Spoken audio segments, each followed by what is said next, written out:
after you're done, I'll move it over here so that it can be close to where I'm.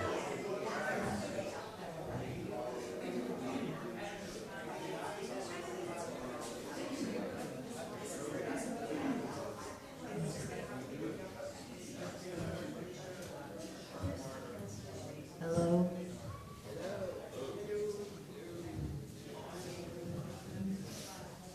If everybody would begin to take a seat. It's about 1:30.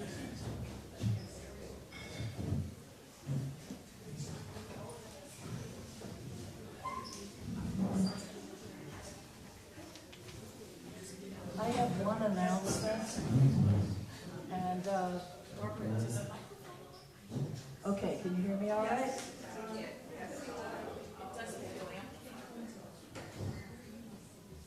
I can talk louder. We can make it louder. Okay, how's it? Good. All right, I have one announcement, and I'll check and see if there are any others.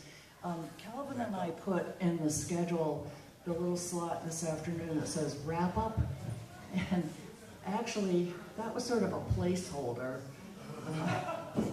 kind of, because we weren't sure how the morning would go and how the week would evolve and so on. So we checked in with each other a little while ago, and we decided that our interpretation of wrap up is you could use that to wrap up your luggage so that you could be sure to get to the farewell party, which is very important. And or you could use it to wrap up whatever has gone on for you internally this week, or all those conversations that you've missed and so on. That's our interpretation of that slot right now. I love introducing Chuck Fowler. Again, I'm not going to repeat what's in the Orange Book, but for those of you who might not know, Chuck has in the past been a presenter at IRAS conferences, but he also has been part of our webinar series, and most recently in February, his webinar, Putting Humpty Dumpty Together Again, Systemic Thinking and Our Mammalian Role Models. It was a fantastic presentation, and from talking with him about what he's going to do today, lots of continuity between that one and what he'll do today. He is planning intentionally to leave time for comments and questions, plenty of them.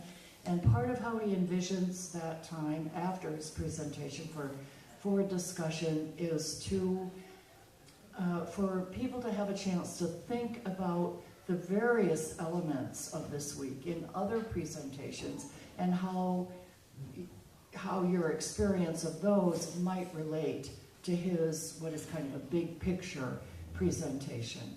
Also, whether or not he covers this in his presentation itself, he will at some point, either there or in the discussion after, refer to a key spiritual experience of his own that led to his focus on systemic thinking, which is now about 20 years ago, when he was working at the National Marine Mammal Laboratory in Seattle, studying individual populations, and he was asked as part of his work to develop ideas instead about ecosystem management, instead of focusing on individual populations. And this began to lead him into his focus on systemic thinking, but then accompanying that was to think about, in terms of ecosystems, how humans can manage ecosystems. So the next step in his thinking was, well, okay, so we're going to think about ecosystems, but do we really want to think about humans managing them,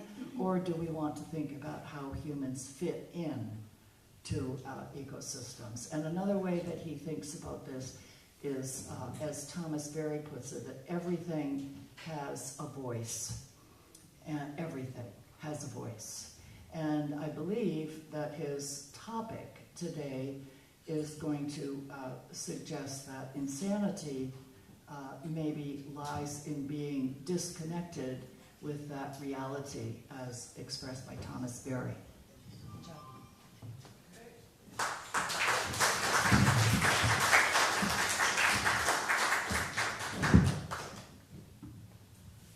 what she said.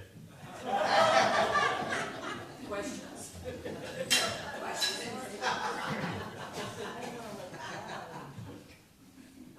Thank you, Barbara, and thank all of you. Is the sound okay? Good. It's good to see you all here, and I appreciate the opportunity. Close to the mic.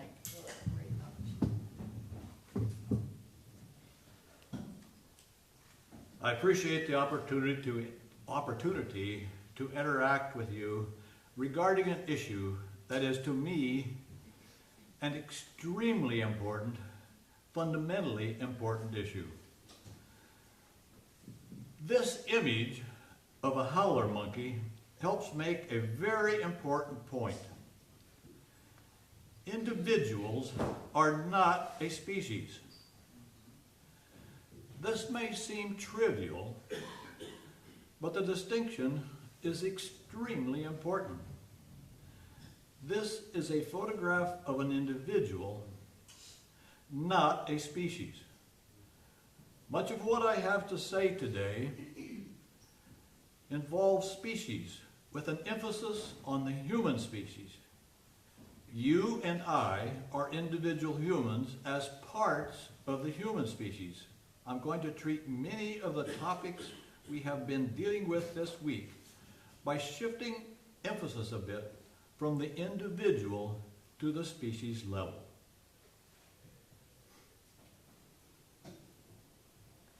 In the spirit of truth, systemic health includes mental health.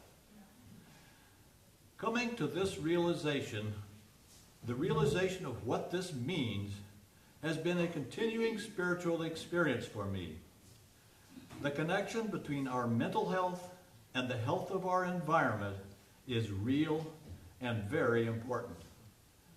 The risk of human extinction hangs in the balance. The bedrock foundation for this presentation is everything is interconnected. We start with this axiom, premise, or tenet, stated as a matter of fact. We could simply end here. Questions? Our mental health has to be interconnected, interwoven with the health of our environment. Everything is interconnected. But I agreed to talk a little bit more. So I will, and those of you who know me, know that I do like to talk. So, to get us started, let's talk about reality.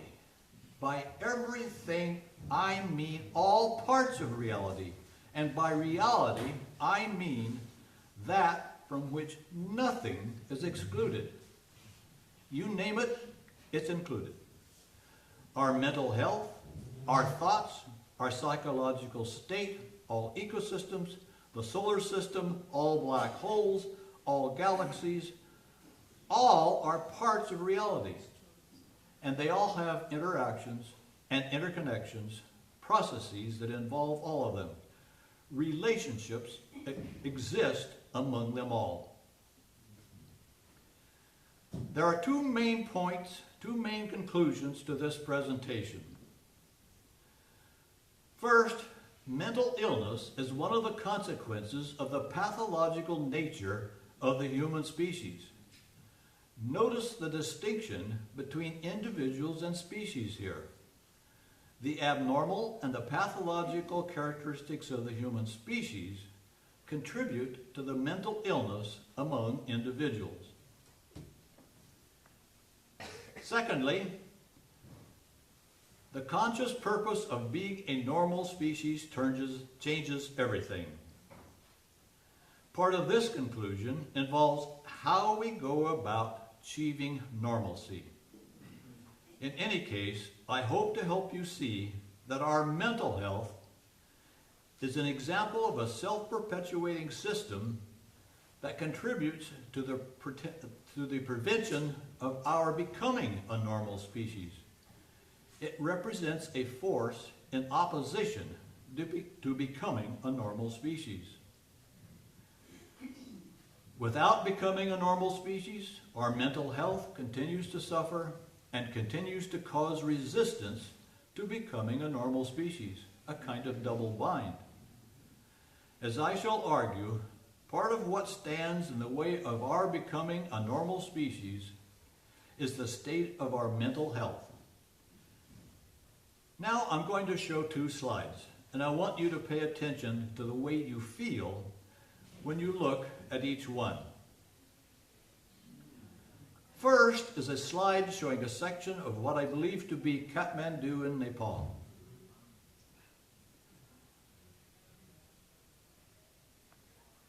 Second is a photo of the woods on the property where Jean and I live.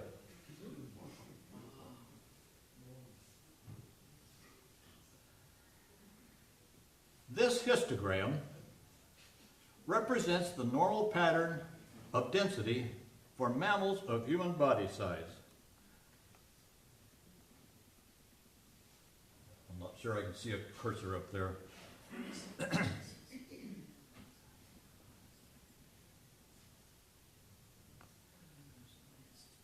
As for any statistical variable, observations outside the normal range of natural variation are abnormal or pathological. Here you see the property that Jean and I live on and the density that we represent on that property. You see the property of the density of Kathmandu and the human population globally. We're all outside the normal range of natural variability. As for any statistical variable, observations outside that normal range of natural variability are abnormal or pathological.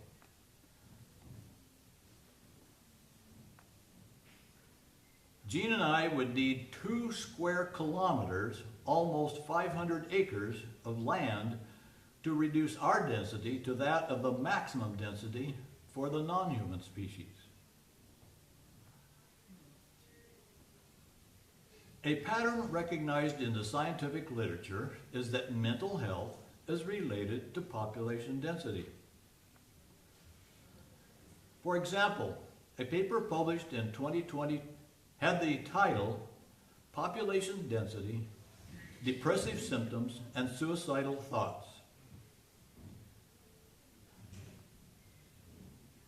The authors concluded there is a negative effect of urbanization on mental health of the population. Urbanization being recognized as points on the upper end of this graph. Density that contributes to ill mental health. Such studies were not conducted in isolation. Mention of some has already been made at this conference. There are numerous scientific publications which deal with the relationship between the mental health of individual humans and the environment to which they are exposed. For example, see the 2022 paper, The Relationship Between Green Space Exposure and Psychopathologic Symptoms, a systematic review, a review of lots of papers that talk about these issues. Another example is the literature survey by Bratmore et al., linking cognitive abilities to conditions in the environment. Our environment has an impact on the way we think, our worldviews. Whether or not we embrace a different paradigm depends in part on the quality of our environment. By embrace a different paradigm, I'm pointing to a significant collective spiritual experience. The change of mind we have been talking about and hearing about in chapel and in papers and in conversations this week.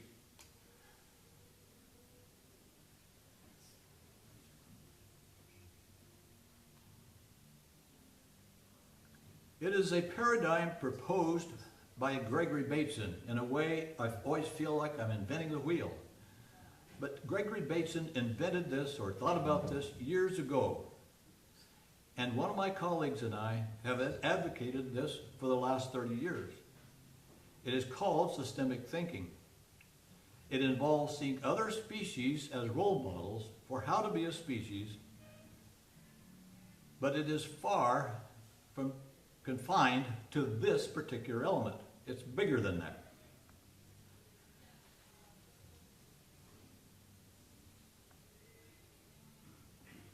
As I hope you realize, the matter of population density is just one of many elements involved in studies linking our mental health to the state of our environment. Many look at the contrast between urban and rural environments. Over 70% of the U.S. population lives in cities where the incidence of mental health problems is higher than in rural areas. Each country of the world has an abnormal population density. In each case, it is worse in the cities. All are forms of pathology involving the human species that contribute to the state of our psychological well-being as individuals, our ways of thinking, our worldviews. You are already undoubtedly aware that there are therapeutic programs and activities involving wilderness, with examples such as forest bathing and outward bound. Such examples include simply taking a vacation in places like national parks, camping and backpacking. In all cases, the concept is one of avoiding the hustle and bustle of man-made environments like New York City and finding yourself in places that have a serenity, like a beach on one of the islands of Las Islas del Rosario off the coast of Colombia. Keep in mind that such actions are mitigation for thinking that resulted in the situations we are trying to escape. Today, I'm focusing on one particular aspect of mental illness, insanity. This is essentially a legal definition, but the disconnect between our thinking and reality is the issue.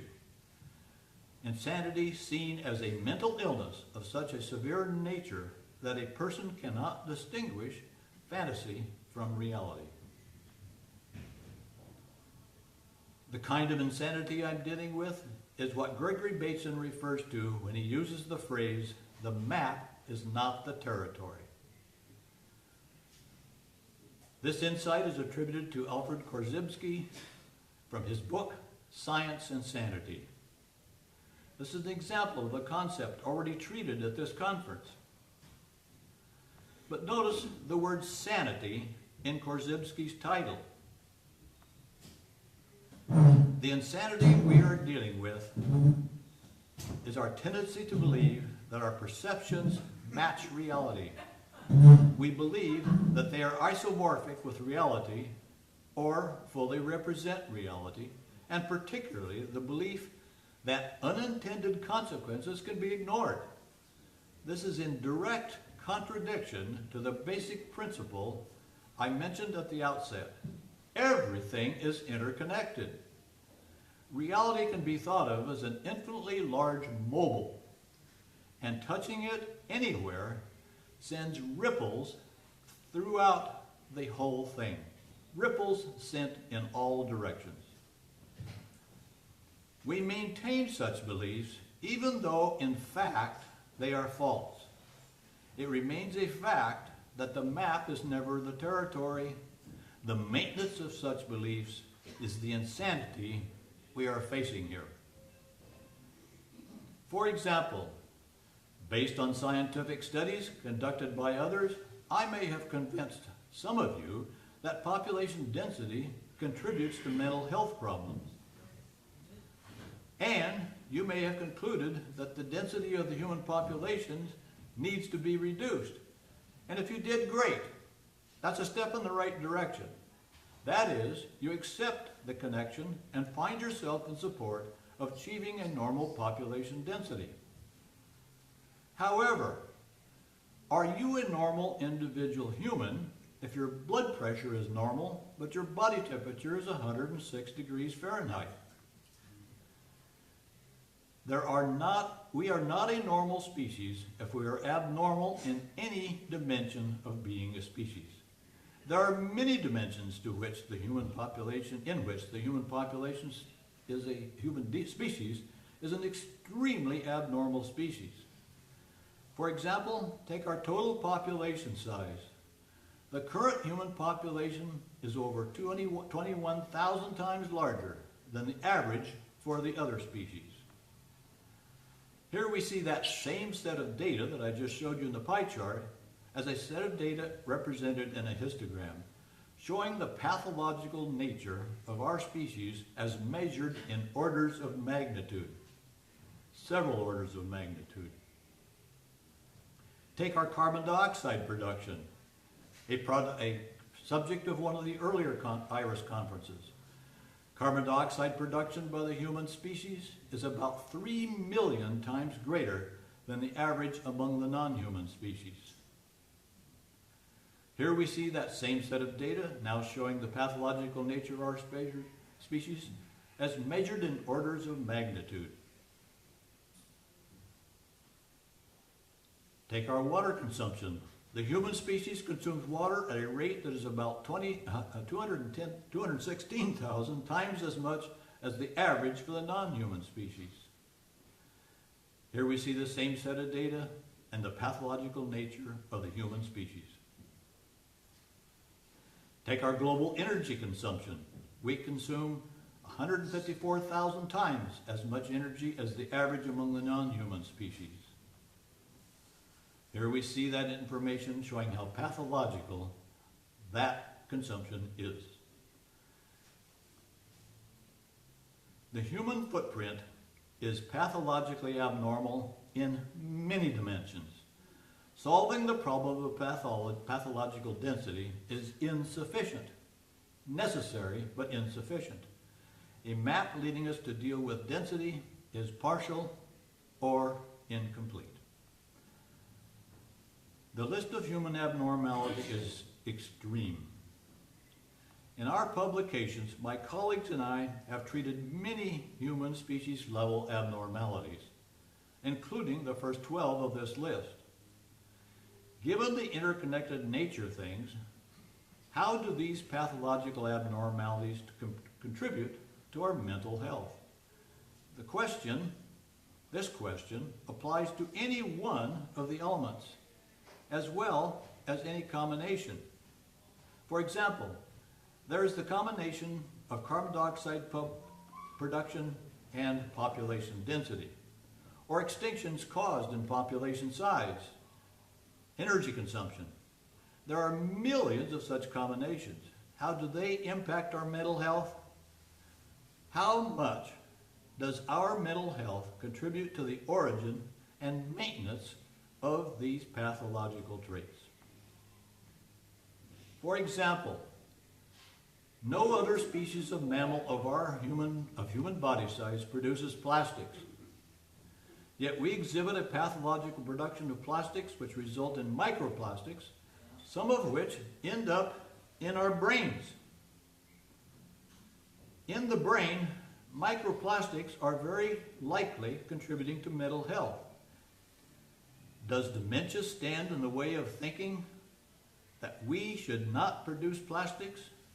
Does plastic-induced dementia prevent us from adopting the systemic paradigm to become a normal species and relieve all things of pathological human influence? What was I talking about here? Where am I? What is this place?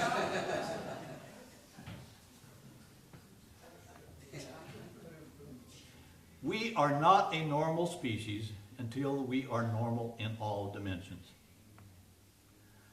Systemic thinking would lead to management in which all things would be free of pathological human impact. All things. This is the paradigm which many have advocated for decades, particularly Gregory Bateson.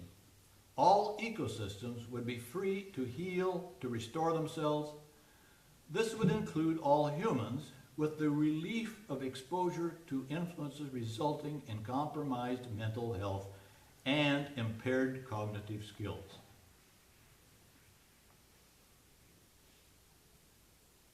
Participation can be guided by role models, other species of mammals of human body size. This kind of guidance has been the focus of most of the papers that my colleagues and I have published over the last 30 years. And as I explained in my recent webinars, including the IRAS webinar. Empirical observation of the world is our most valuable resource in establishing a viable mode of being for the human species. Empirical observation means seeing the truth, noticing the territory, not the map. This involves a holism unseen in today's world. It includes the truth, veracity, as we have explained in the papers my colleagues and I have published, and as we have been talking about here at this conference. What has prevented the adoption of this paradigm? What prevents us from being and behaving like a normal species of our kind, a mammal of human body size? All systems have the quality of being self-organizing and self-maintaining or self-perpetuating. This includes belief systems, paradigms, perspectives, and worldviews. Think of the challenges of accepting that the earth is round, that evolution occurs, that continental plates move, and that the earth circles the sun. People were burned at the stake for promoting such realities. As such, the insanity of today's decision-making persists. This involves a measure of mental impairment caused by the abnormal nature of the natural environment brought about by the malignant nature of our own species. A self-sustaining positive-negative feedback loop. A positive feedback loop. As I said at the outset, one of my conclusions is that mental illness is one of the consequences of the pathological nature of the human species. Here I'm going to introduce a new term. It is based on work by Richard Love. In 2005, Love introduced the term nature deficit disorder. In his work, Love was concerned about the impact on children of being raised in cities surrounded by human constructs and deprived of the influence of normal ecological systems. The new term that I propose is normal systems deficit disorder, NSDD. And as many people have said, as soon as you coin a new term, forget it. However, I define that as the full set of mental and cognitive disabilities attributable to the pathological abnormality of the human species and its impact on the environment that brings about these problems. I'll guarantee that this disorder is not listed in the Diagnostic and Statistical Manual of Mental Disorders. Nevertheless, there are no normal ecosystems in today's world.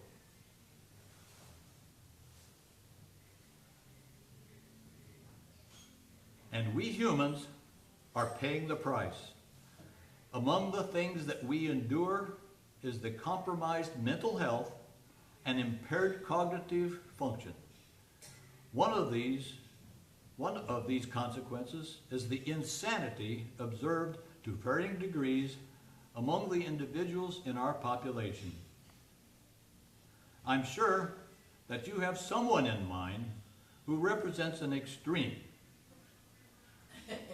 Now, I'll refrain from giving you any of the names that come to my mind, but we all fall on this spectrum. Despite my conviction that adding carbon dioxide to the atmosphere contributes to global warming and climate change, I chose to fly here to talk with you, and in the process, I added a couple more tons of carbon dioxide to the atmosphere. Can I plead innocent by reason of insanity?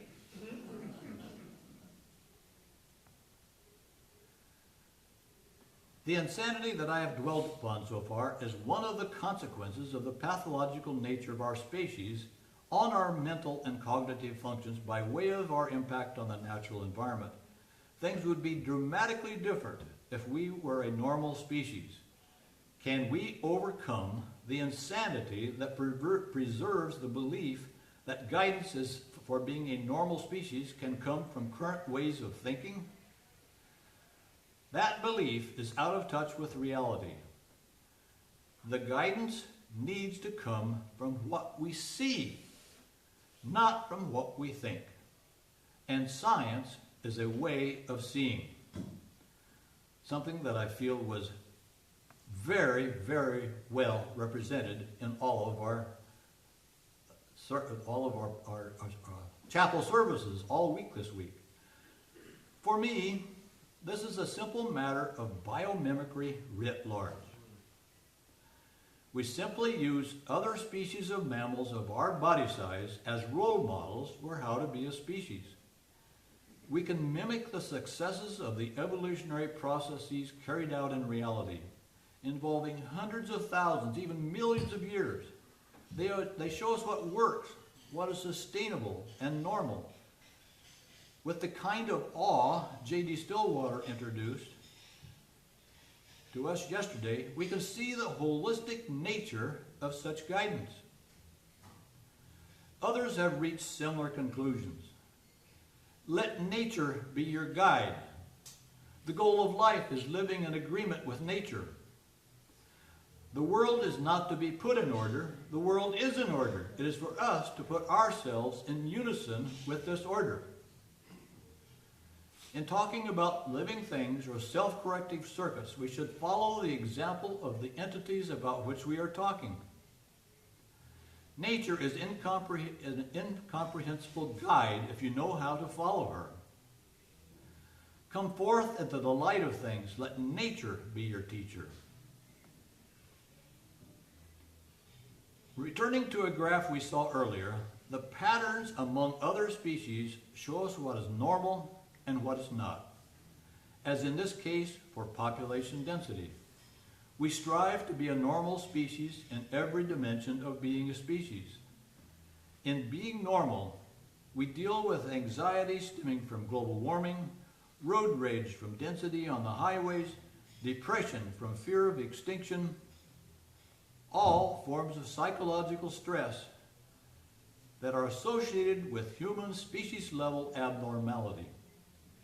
They are all examples of working with the knowledge that everything is interconnected. How do we become a normal species? Thomas Berry said, "One of Earth's desires is to be endured in the severity of her discipline. All systems are self-organizing. The normal way for abnormality to be dealt with is for the abnormal component to be removed as through death or extinction, or for that component to be returned itself to normalcy. All such actions fall in the categories of processes known as homeostasis or autopoiesis. As Thomas Berry said, one of Earth's desires is to be endured in the severity of her discipline. It is acknowledged in Alcoholics Anonymous, sometimes we have to let go and let God."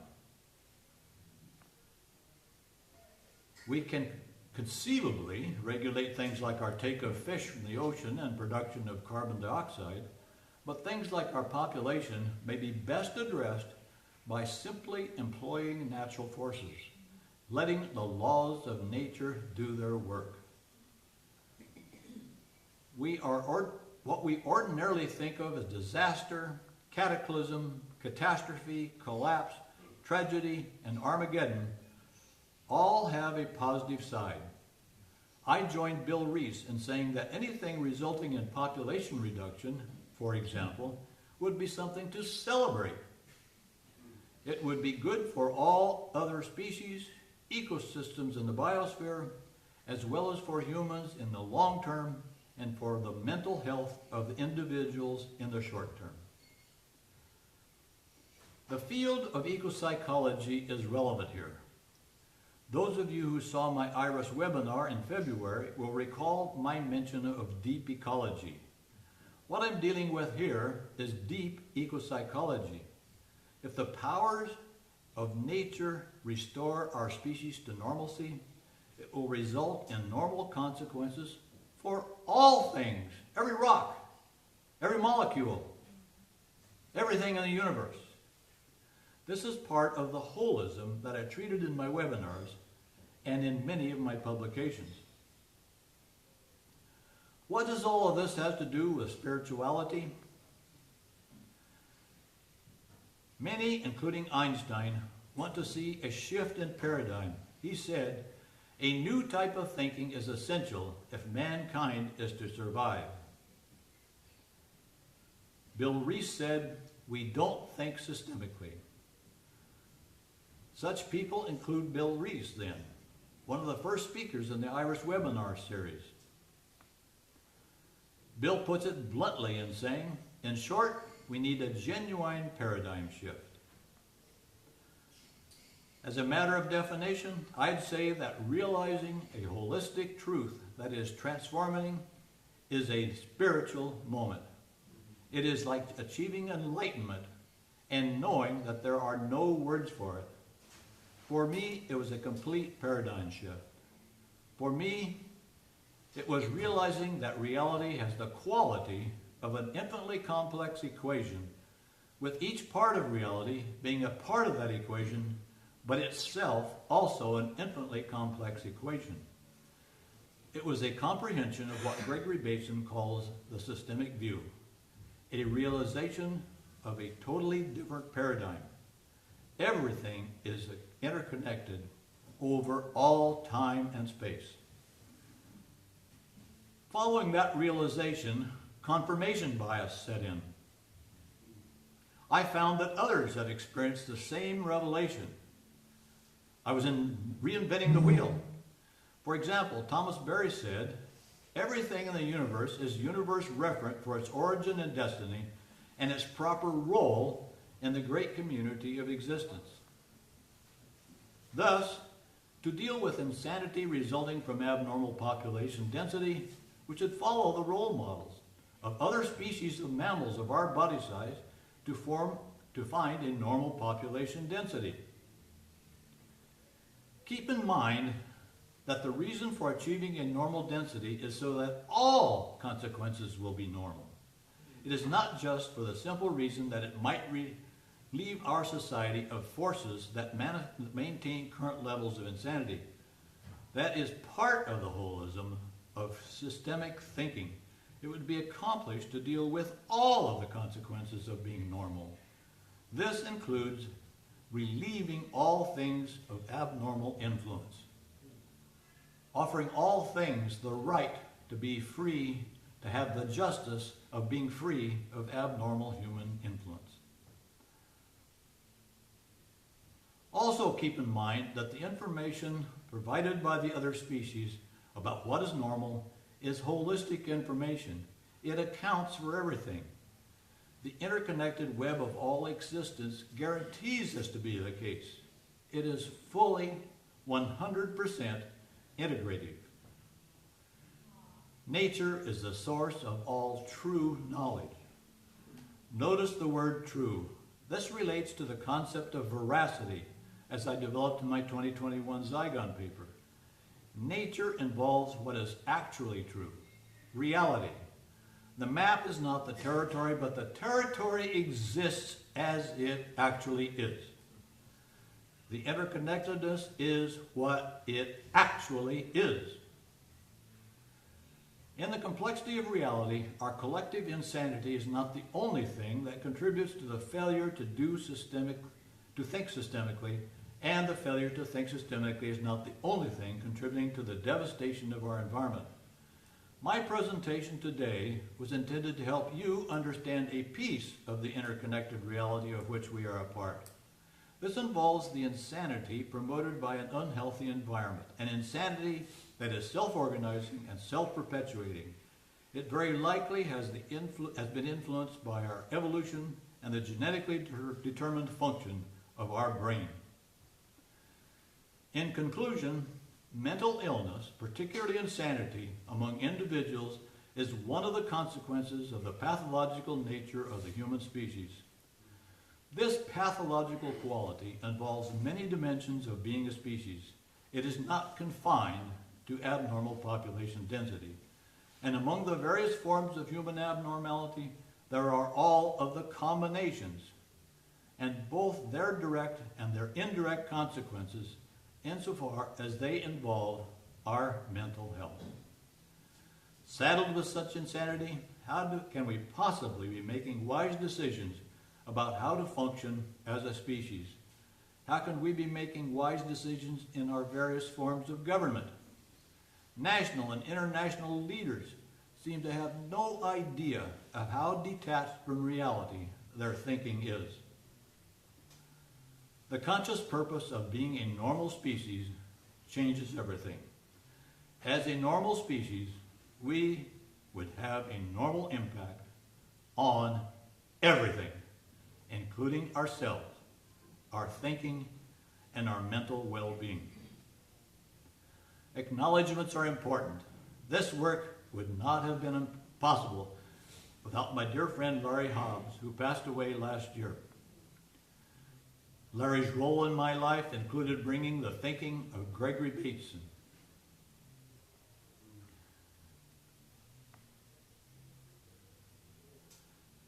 Fred Lamphere injected the work of Thomas Berry into my life.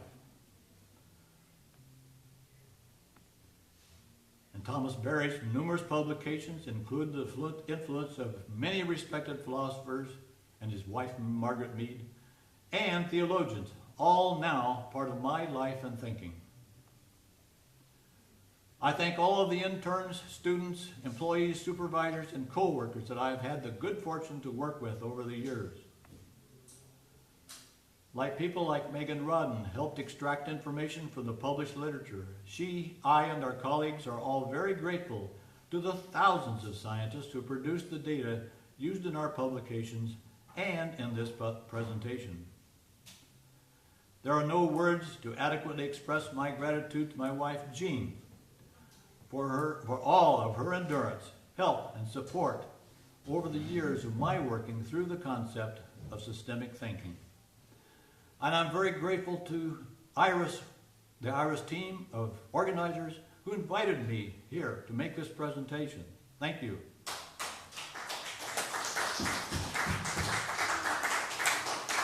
And thanks to you for attending this presentation. I hope that my influence on your life has nudged the world toward the systemic paradigm. As a final word, if what I have presented has resulted in your feeling depressed, today is not necessarily a good day for this, but take a walk around Star Island, enjoy the birds, flowers, surf, rocks, and fresh air. It is a form of mitigation that works for me. But as my colleagues and I said in our 2024 Zygon paper, mitigation does not change the paradigm that results in your depression or the insanity we all express more generally. Thank you.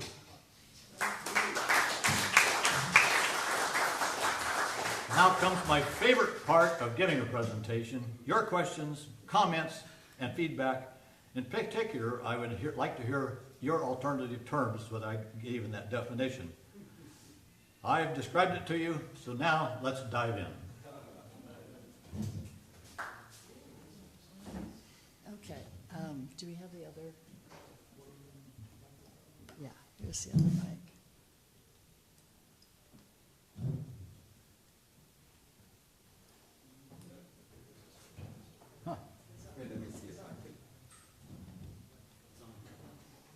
Is that working?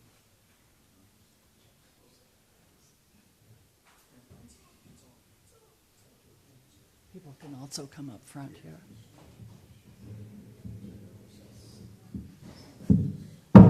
There you go. Got it. Okay, let's see. Marion.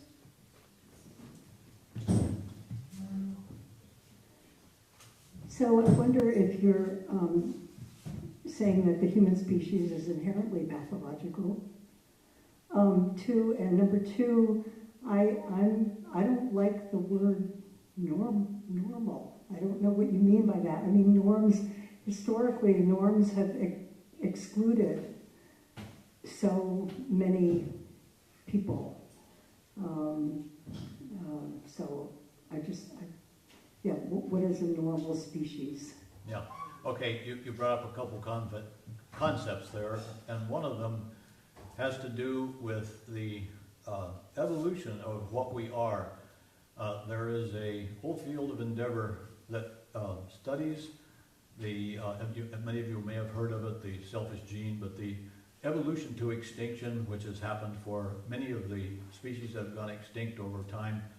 And we need to be wary of, need to be cognizant of that possibility for us, that we may have evolved to become the kind of pathological species that we are as a result of our evolution. And it's hard to work against that kind of force. That's a huge, huge force. So the drives that make us think the way we do, that have to do with our thinking, could be an example of that. We just have to be very careful about that. The other has to do with the ways that the word normal can be used, and it's a word, I use it in the sense of things like our normal body temperature. We have curves that show us what the normal body temperature is, and the German scientists measured normal body temperature. We know what the normal range of natural variation is, and when we're outside that range, we know that there's a pathology going on. That's the way I'm using it at the species level. And it can change. So if the sun becomes hotter, the earth may no longer be supportive of anything like the human species. Okay, Gretchen and Saul. Thank you, Chuck. Thank you. So your talk just brought back to mind the amazement that I felt during COVID when human activity really became curtailed all over the globe, and it was like nature was starting to heal. In those couple of years, we saw incidents of nature trying to rebalance, and that just felt like an affirmation to me of what you just said. So thoughts, comments? Yeah, thank you. One of the fields of endeavor has to do with ecosystem restoration. And for the most part, it's a matter of humans taking control of ecosystems and making them what we think they should be, or what they would have been, or what our imagination says that they would be as a natural, normal ecosystem. The best way for an ecosystem to heal is to let the ecosystem heal. It can't do that when we are a pathological presence. We as individuals can't heal if we are laden with a pathogen that makes us sick. Yeah. Same parallel. That reminds me of sort of the fractal nature of reality. We as individuals operate that way. Our systems heal through the process of homeostasis, immune systems, or whatever.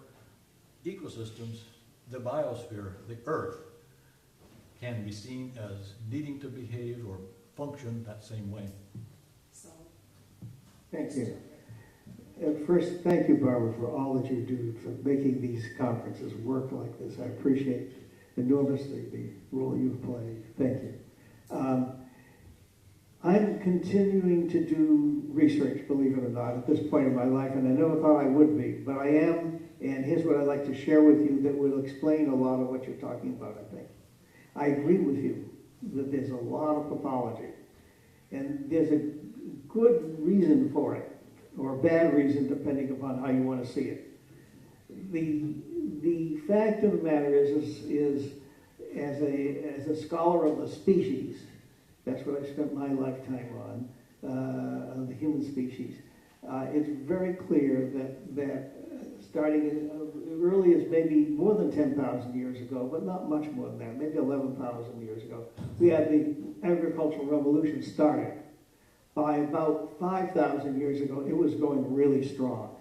What happened is that there was a dramatic shift in the capacity for humans to get their food out of the environment to support larger populations, larger and larger ones, And it was the birth of civilizations as we know them. Before that, we were species just like the species you would like to be speaking about here. So we had a species that occurred. What happened in that was a very important point that we're just beginning to understand now. It was not just that the social system helped, and it helped enormously to have a selective advantage, if you will, in evolutionary terms, for certain kinds of societies. And the larger part of it was supported by a very unique thing that happened in humans. And a guy named Levi-Strauss, about 50 years ago, made that big discovery, an anthropologist.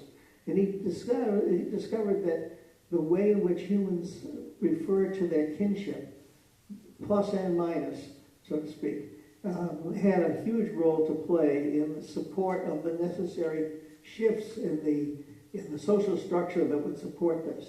And that was something that everybody here knows about, or at least experiences every day, which is their family structure changed. So what they did is they began to recognize initially that there was a connection between how they ran their families, who married whom, and how they could depend upon the structure of the family to support the kind of autonomy that they needed, the kind of power that they needed, the kind of investment in the land that they needed, the kinds of things that produce cooperative behaviors that they needed in order to make this happen. And there was a certain type of it that was practiced. Technically, it's called matrilateral cross-cousin marriage, is what he discovered. What that is where you, an individual, a male now, marries his mother's brother's daughter. Don't forget that. His mother's brother's daughter. That governed so much of the society for thousands of years. For thousands of years, that became the practice. All the world, no matter what culture it was in, it was starting to become a civilization. They all ended up with that optimization that produces for the social system. The good news is that helped. The good news is that actually resulted in more and more sophisticated systems for the society as a whole to function. But what happened is that genetically, there's a tremendous pathology that occurs in that. Because obviously when you marry your first cousin, and you continue to do that generation after generation after generation, for hundreds of generations, you end up with tremendous amount of inbreeding. And then you discover that we're now discovering that on that X chromosome that represents, that's where the most of the traits that we're talking about that lead to insanity occur. So we have a tremendous amount of behavioral disorders that became highly inbred. And the net effect is there's a very high frequency of mental illness carried by the X chromosome, which was emphasized by exactly what led to our success as a civilization.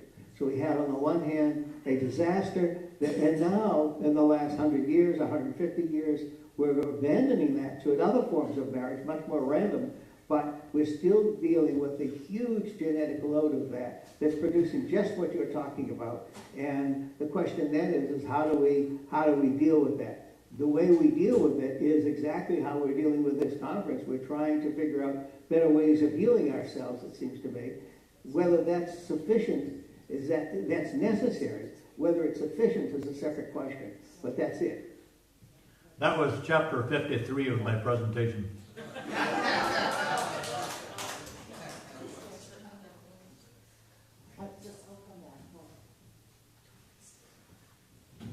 Well, thank you, Chuck. I love your reframing of nature from something that we exploit and use and view as a resource to viewing it as a teacher. And I was thinking of a couple things where we're probably 2 or 3 standard deviations from the mean as well. One would be war. I mean, the way we do war. Imagine if another species collected 80,000 individuals and fought to the death until only 30,000 walked away in one day. Imagine lemmings doing that, or chipmunks, or whatever. Well, that's the Battle of Cannae. Hannibal defeating the Romans, 50,000 Romans killed, at the rate of about 1 every 10 seconds. all morning. And another metric on which we're out of sync is income inequality. If you look at mental illness rates, they're sky high, and suicide rates in Aspen, Colorado, Vail, Colorado, beautiful places, very wealthy, and yet they have a tremendously high suicide rate, both those cities. And so, again, the visual, imagine chimpanzees, where one chimpanzee has 2 million bananas and the one next to him has nothing. I mean, that's where we are in terms of our income inequality these days. You can't, it's hard to visualize the amount of wealth that the wealthiest among us have. So, a couple more things to address. War and income inequality. I think we're way outside the range of normal. Yeah, what you're raising there is, or what you're saying leads to the management question of to what degree should we harbor or practice an economic system, and we look at other species. There are some elements of something like that that might be looked at as primordial economies. The degree to which we have developed an economy overrides so much of our decision making to the point where we are in the situation we're in now. Hi, Chuck. Mark here. Could you explain? I couldn't tell from the chart that had to do with the bell curve of population density of humans compared to the other mammals that had the same body mass. Did that suggest humans prefer population density or population sparsity? And I wondered, do you know if that data was corrected for access to food? I mean, maybe people live in dense areas because that's where the food is, from a marketplace perspective. Right. Okay, you're raising a couple different issues there. The metric is numbers of individuals per square kilometer, so that's your measure of density. And there is no correction for anything that contributes to the variability, just like in body temperature. Something that contributes to variability in body temperature is time of day, time of the month for women, age, body size, and so forth. And so you could correct for all those things, and what you'd be doing is narrowing down the variability, the bell curve, to something that represents something more specific. That kind of thing is the manifestation of the approach I'm talking about with further development. And so we could pick Wyoming. Okay, what is an appropriate population density for Wyoming? We would go to Wyoming and find the large mammals there that are of our body size. In initial work that some colleagues some of my interns did, the population density of Wyoming, which we normally think of as pretty sparse, is hugely out of the normal range of natural variation. So it would be site-specific, time-specific, and responsive to change, so that if the sun warms up even more, we need to change like all species do. Chuck, our filmmaker, Alexander, has something to say, but while he does, would you think about whether or not there are any questions that you would like to raise for the people here, too? There are a lot of other hands that were up, but if there's something that you want people to think about, but let him talk first. So Chuck, forgive me if I missed the answer because I was behind the camera. But can you tell me a little more about the implications behind leaving things up to nature? I assume part of that was tongue-in-cheek, but I mean, is that taking funding away from FEMA? Like, what does that imply as a call to action? Taking that, right, away from the island. No, it was not tongue-in-cheek in the sense that this all got started with my working with the National Marine Fisheries Service, which is an agency of the federal government that really has kind of a top-down control over what fish, how many fish are taken, where they're taken, how often they're taken, and so forth. Most management doesn't work in a top-down way like that. And when you come to managing our population size, we already have experiments that prove that's beyond our control. Beyond, the complexity of that is just mind-boggling. I got an email from somebody, and I believe it was Ukraine, after I published a paper that Gene named called Is Humanity Sustainable? And Bill Reese was the editor on that, and he said, you didn't answer the question, so we revised the paper to say no. And I got an email from the Ukraine, and they said, your paper really made an impact over here. And the humorists, the comedians, are having a heyday with it. They want the lawyers to go first. Well, the point there is that we, with the exercise of things like gender income inequality, we can put ourselves in various categories and then immediately start being judgmental about what those characteristics are. And judgmentalism, or our judgment, has entered into the way things are, so it's already taken into account. So I have concluded in recent years that much of this is so much beyond our control that we need to let go and let God in order to have the selectivity and the reduction in our population, the reduction in our carbon dioxide production, those kinds of things.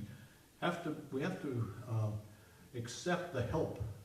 And I'm going to use a religious term now. We have to accept the help of God and see it not as something that God does to us, but does for us. And does for everything. I'm going to make a decision that since it's 2:30, we're going to end on that note because we have the transition to our next program, which is with Ted Laurenson. But I hope you can use that or have the choice of using that wrap-up time if any of you want to continue the conversation with Chuck. Chuck, thank you very much. And I welcome further discussion. Please approach me. I know. Well, I wanted to know, can we come visit you and Gene and walk in your woods? You'd be welcome. Yes.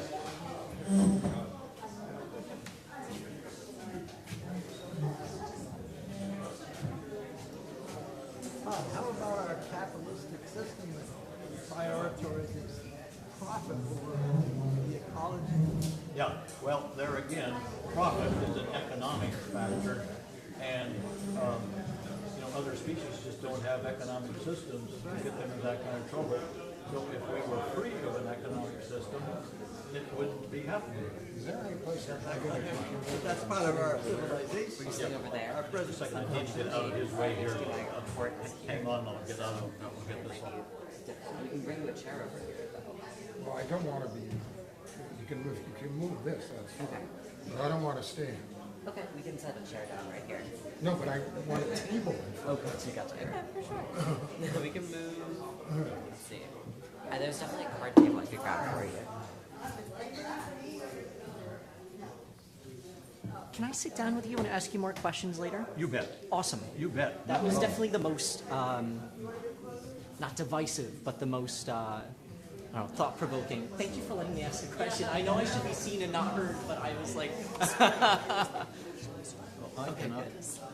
I don't see the cursor.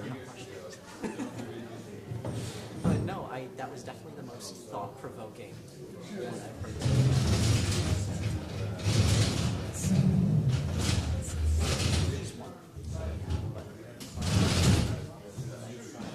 Gosh, I don't see the cursor on here anywhere. Oh, it's up in your top. Here, let me help you. Ted, do you have slides? No. So What I want to do is make sure it's safe to remove that. I'll use it. It is. Just close this and remove it. There you go. It was over. The desktop anyway. If you go too far over to the right, it's going to go to that screen. It's I see. Okay, so it's on here now. What I want to do is hit that X. Yeah. Great. Cool. Okay, And now, then- now I can take that out, I think. What I usually do is go to that little thing and see if it's safe to What is remove. this too? Click on this thing right here. And then that right there. Eject. And then eject A that. man after my own heart. Gotta move it. I like to be safe. Sorry, this is which I need to be able to set up and sit at the table. You gotta move the goddamn podium. We'll get it out of your way. Slide it over. Oh, do you want our computer or your computer? No, I want my computer. So we just All need right. a plug. Okay, for sure. I'm in the way now. No worries. What is that doing to my computer? I can get to you. That was just being moved, I think. That's not your computer? Okay. I can grab one. Where is your computer? We'll hook it up.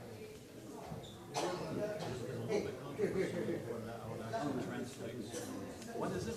Did you bring it here? Oh, no, that's Here, Calvin, do you need a slot here?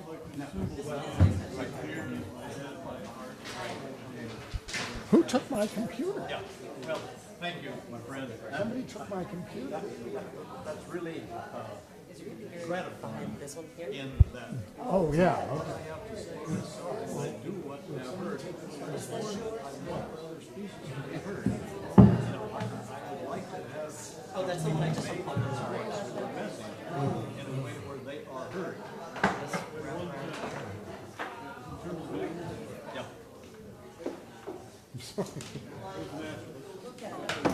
Is that not quite? Well, it needs to extend to where I am going to be. I'll grab an extension cord for you. Okay. Do you want this?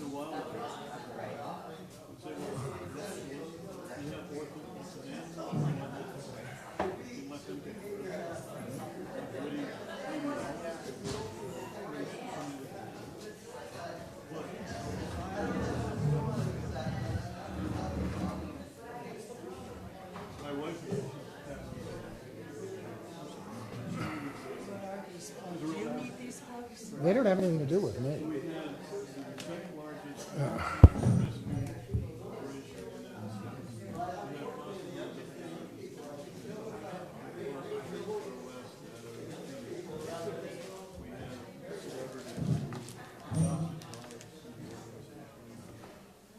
We had the kitty camera, which was captured with the stick because but just take a couple of years. They're just disposable.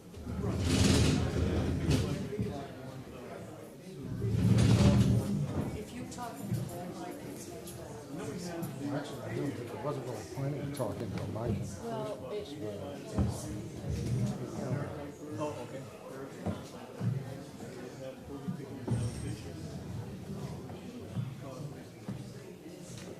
Now we have airplane.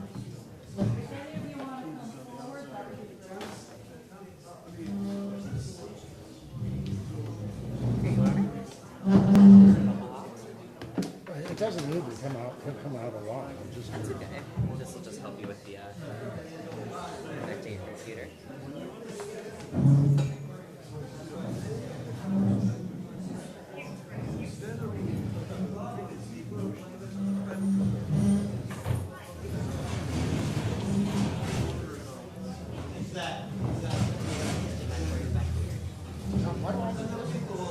This will project it up on. I don't have it, so. Oh, no worries. I'm sorry about that.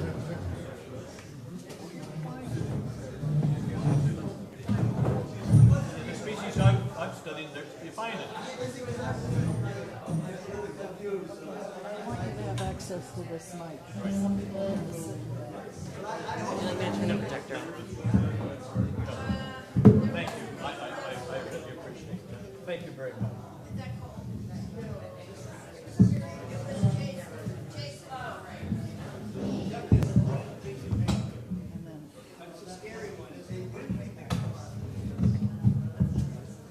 I'm gonna use it first for a minute. Just wait till you get Can I bring this down closer to your... Yeah, Barbara said she was going to be there.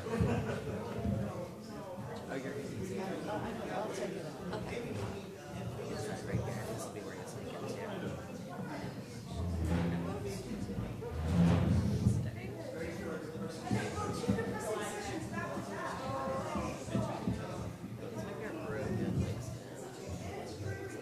While you do that, I'm gonna just, Totally. yeah, you go ahead and fix that. Or start coming.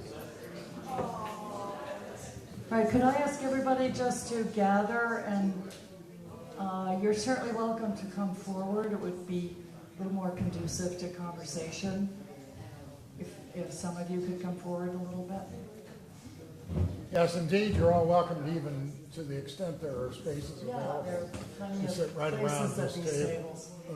So- This is okay. Just by way of introducing Ted, who doesn't really need any introduction, a few little things that some of you might not know. Ted and I have sort of this running discussion, commentary about which one of us has been past president of IRAS longer. You might get a different than the other. You might get a different answer depending on which one you ask. Another interesting little thing about Ted is I don't remember the exact year in which he became active in IRAS, but I do recall some of the climate, so to speak, cultural climate, when he was first involved. And some of the indicators of that were that I think that Ted was the person who sort of first familiarized me with this thing called email. And the other thing I recall is that there were a few years at the very beginning when one would, in between programs, often hear Ted's voice on the porch of the hotel, and people would say, "Who is that? And what is that thing he's talking into?" Well, that was a cell phone. And it was not a common occurrence or object at an IRAS conference at that time. So without figuring out exactly what year that was, that gives you sort of a general impression about Ted's not only long history, but long history of really wonderful contributions to the life of this community, which are far too many to name. His annual review and bringing us up to date on the past year's situation with the Supreme Court has been a key part of, I think, just about every IRAS conference, going back many years, and I think probably this year is particularly significant. So, Ted, take it away.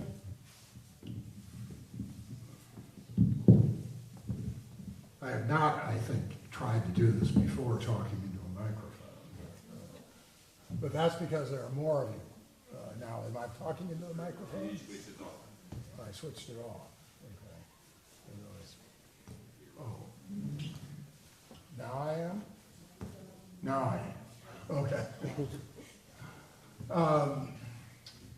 So as I said before, if anybody wants to come up and actually sit here at this table, they're welcome to. This is actually a substantially larger audience than I have traditionally given this talk to.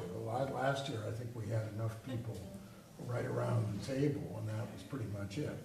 But the one reason I mention that is that I have always made this interactive by inviting people anytime that they had a question to just raise a hand, and I would try to answer questions as I went. It's going to be a little bit harder for me to do that with this larger group.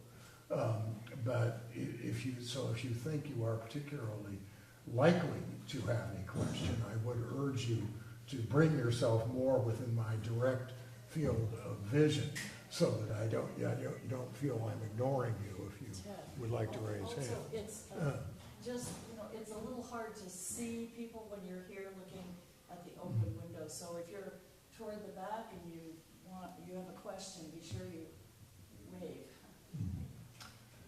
Anyhow, I will start as a preliminary matter by simply noting that the court was better to me this year than it was last year, in the sense that they actually did all the decisions prior to my giving this talk. In the old days, when we met. This one's not. Oh no, it was Then you should turn it off. Oh. Hello? Yeah. Hello? That's still on, I think, yeah. In the old days, when IRAS's week on Star the week that bridged July and August, of course, the Supreme Court had always by that point done all its significant decisions. Now, given the week that we have now, they are just in the process of doing their final decisions when I am in the process of preparing this talk. And in fact, the most significant decisions come out as late as possible, which means that 5 of them came out yesterday. So, and seeing as how this is a little bit arduous, because each of these decisions, when you combine the majority decisions and the concurrences and the dissents, comes to something on the order of 120 to 150 pages each. So as between yesterday and Thursday, there were approximately 1,500 pages of decisions to read. Lest you think that I am more proficient at this than I am, there is a small advantage which you could actually, if you ever want to look at Supreme Court decisions, take advantage of yourself. The way the Supreme Court publishes its decisions, it includes a syllabus at the beginning. And the syllabus is a fairly detailed summary of the reasoning of the majority opinion. And it allows you, the way I do these things, just because I haven't got time to read everything, is to read the syllabus, and then I read the concurrences, which are opinions by judges that agree with the, or at least agree as to the outcome with the majority, and then the dissents, partial dissents, etc. And then if I need, I think, to go back to understand the majority opinion better than I got it just by reading the syllabus, I will go back and read it in light of the concurrences and the dissents. And that is, frankly, the only way I can actually manage to do this, because I really can't read 1,500 pages of legal opinions in 2 days. But now, as a predictive matter, I will probably be expressing some views as to where I think some things are likely to come out. And I think it's important for you to understand that my crystal ball is pretty cloudy. And I will illustrate that by what happened last year, which is that an opinion that I was, the important opinion that I was not able to discuss last year because it came out on the Monday after the end of the conference, was the presidential immunity case. And so now I actually had occasion to look at the recording that was done of my talk last year, and I said something about that sounded like, boy, this guy really has a good grip on what the Supreme Court is going to do, because it said something to the effect that I said, you know, what I would expect them to do is to say that, and what is generally expected is that there would be some areas where the Supreme Court would say that the president has certain kinds of powers that he could never be questioned about in terms of possible criminal indictment, and the question is going to be where the dividing line is, which, if you take that as a statement of sufficient generality, would have been an accurate description of what the Supreme Court did.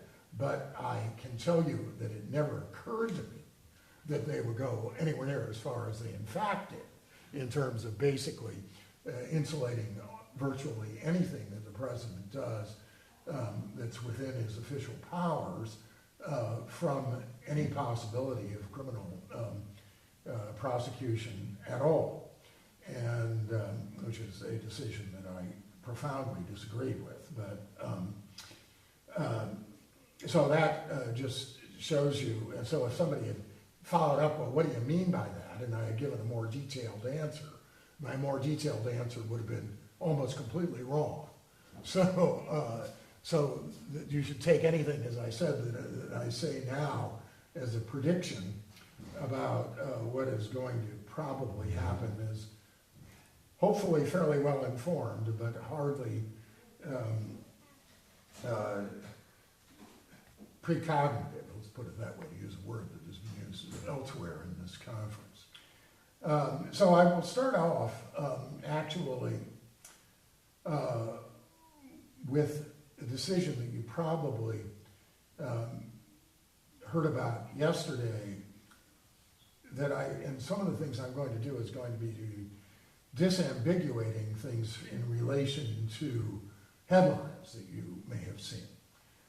So the single most important decision that came out yesterday was the nationwide injunction case that related to the birthright citizenship litigation. You presumably all know about what the birthright citizenship litigation is about, which relates to the interpretation of the words in the 14th Amendment that all persons born or naturalized in the United States are citizens of the United States, and all persons born or naturalized in the United States and subject to the jurisdiction thereof are citizens of the United States and of the state in which they reside. So the question that is raised by the birthright citizenship cases is Trump's attempt to interpret the words in the 14th Amendment and subject to the jurisdiction thereof in a way that would narrow the people to whom birthright citizenship applies. And just very briefly, historically, as I think many of you know, if not all of you, those words of the 14th Amendment were specifically designed to overrule the Dred Scott case, because in Dred Scott, the Supreme Court, an opinion by Roger Taney, the then Chief Justice, said that persons who were not, and by the way, not just former slaves, but people who were black, could not be citizens of the United States, regardless of whether the state in which they resided made them a citizen of that state for purposes of conferring rights in the state. They could not be citizens of the United States. So those words of the 14th Amendment overruled Dred Scott. And the usual interpretation of the words "and subject to the jurisdiction thereof," which was ruled on in a case in 1897 by the Supreme Court, is that it is a very narrow application to people who basically were not really subject to the jurisdiction of the United States, even though present in the United States. The class of that to which that would apply is basically foreign diplomats, because you've probably heard of diplomatic immunity.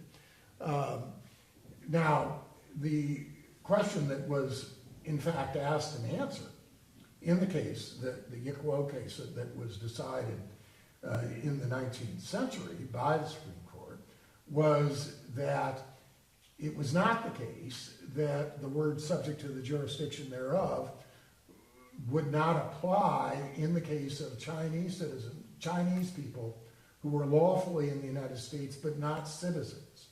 And the claim was that that was supported by the dissent, but which the majority of the Supreme Court completely rejected, was that if you were not somebody who was an admitted person who was a citizen of the United States, or at least on the pathway to citizenship, that you could be said to be subject to the joint jurisdiction of the United States and of the sovereign of the country from which you came. And therefore, you were not fully subject to the jurisdiction of the United States, and were therefore not within that clause of the 14th Amendment. The Supreme Court rejected that and said that even though the parents of the person in question were of Chinese ancestry or had come to the United States from China and never became citizens, nevertheless their son, who was born in the United States, was fully subject to the jurisdiction of the United States when born, and therefore was within the citizenship clause of the 14th Amendment. Now, what Trump has tried to, the argument, if you want to even call it that, that has been put forward to say that that does not govern what Trump has tried to do, is to say that, well, that's all well and good. We're not saying that that decision, we're not trying to get the Supreme Court to overrule that decision. What we're saying is that there is a cadre of people that that decision didn't apply to, because it wasn't about people who were not legally in the United States. So the way that the citizenship clause is generally construed is that even if you are illegally in the United States, you're undocumented, or even if you are here on just a tourist visa, but your child is born in the United States, that still is a person born in the United States and subject to the jurisdiction of the United States, because anybody born in the United States, other than the child of the diplomat, is subject to the jurisdiction of the United States as soon as they're born. And therefore, the argument is, it doesn't matter the basis upon which you're here. If you're here at the time that your child is born, then your child is a natural born citizen of the United States. What Trump is trying to do is say, no, again, that should not apply if somebody is here illegally or undocumented or overstays their visa, etc. Most people believe that that is, if you were to ever read the decision of the 19th century Supreme Court, I believe you will find no support for that argument in that case. But nevertheless, that's the argument that Trump is making. So that he has purported to promulgate a doctrine that says we won't recognize people with those characteristics as being citizens of the United States forthwith. All sorts of weird aspects of that, like what about people that have been recognized, etc. Anyhow, as in a number of different areas where various kinds of actions are promulgated either by law or by presidential or administrative regulation or rule, a bunch of people went to court in various courts around the country to contest that determination. And three different U.S. district courts, just by the way, structure of the federal courts, in case you don't know this, you have district courts, then courts of appeals, and then the Supreme Court. Three different U.S. district courts ruled against the administration, affirmed by three courts of appeals. They each, one of them was by a citizen, just by a person.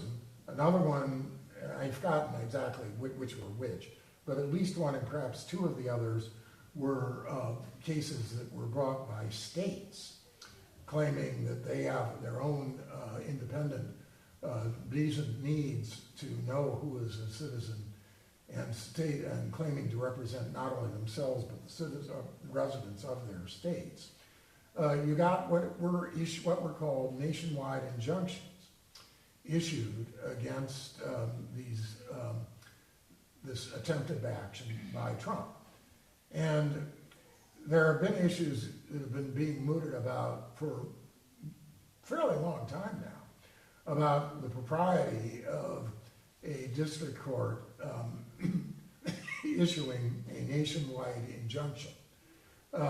This is not even remotely an issue that is confined to this particular subject.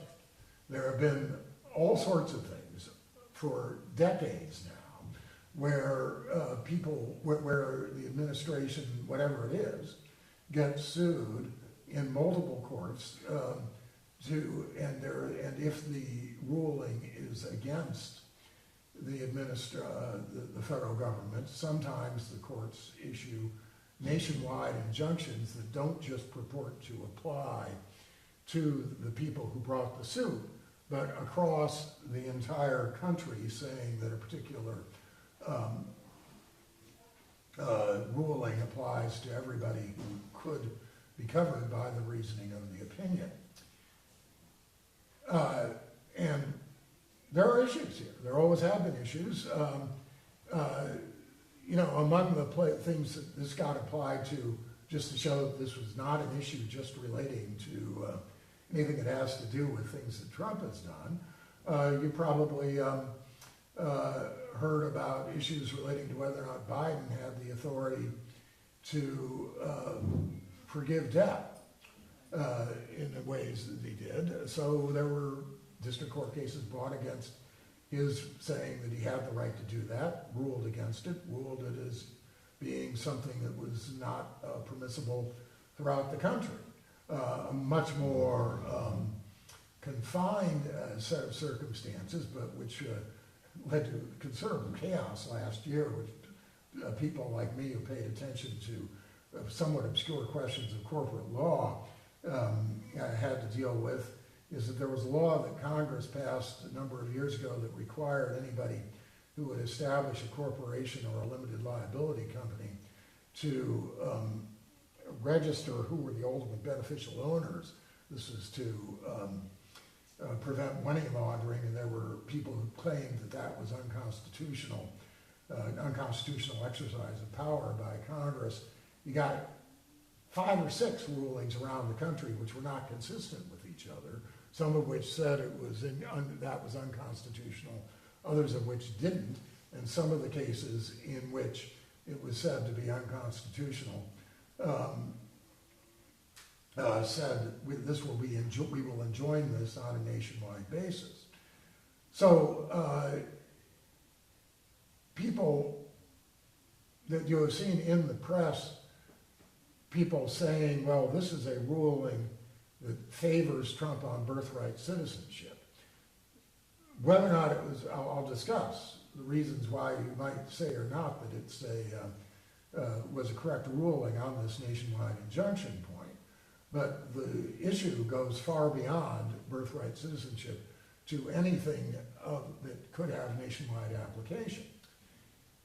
And so the argument as to why this was not something that district courts should be able to do, even though they've been doing it for decades, but people have been saying maybe they shouldn't be able to do it for decades, goes back to 1789, when Congress enabled the establishment of the jurisdiction of the federal courts and adopted what was called the All Writs Act, which is an act that said that the Constitution says that federal courts, which are established by Congress, but Congress has the right to establish federal courts that have jurisdiction in, quote, law and equity.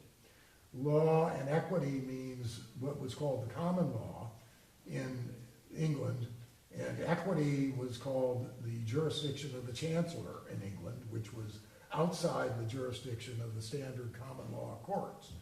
And that was because common law courts had all sorts of doctrines that could restrict what they could do, and so the Chancellor of England began to exercise the power delegated by the Crown to take action in all sorts of circumstances in which the common law courts, which could, among other things, not directly order people to do things as opposed to paying money and things, would not have jurisdiction to do. And the jurisdiction of the equity courts was basically to, quote, do justice in ways that were not to be cabined by particularly strict, narrowly defined rules, but would allow a much larger view as to how to go about doing the right thing between the parties.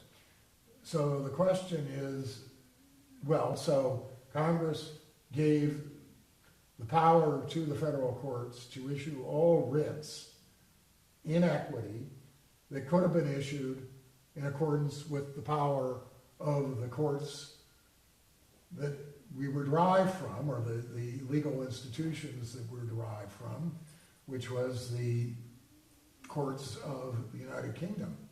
And so the question is, did the all writs law, was it sufficiently broad to cover courts issuing nationwide injunctions that would apply to people every place, outside the district, every place in the country? And the majority, and these are hundreds of these pages, names are very long, so my description is going to be very narrow here, basically said, no, that's too far to extend what was within the power of the equity courts in the UK. Now, there was a power in the equity courts to do what is called a bill of peace, which could extend beyond the direct parties to the issue in front of the court, but the majority said that wasn't broad enough to cover this thing that goes over the entire country. And the dissent, and this was one of a number of cases where you had a classic conservative, ranging from ultra-conservative like Thomas to somewhat more moderate conservatives, but all of the conservatives against all the liberals. The liberals, Kagan, Sotomayor, and Jackson, dissented, saying that there was sufficient breadth of power to have done this.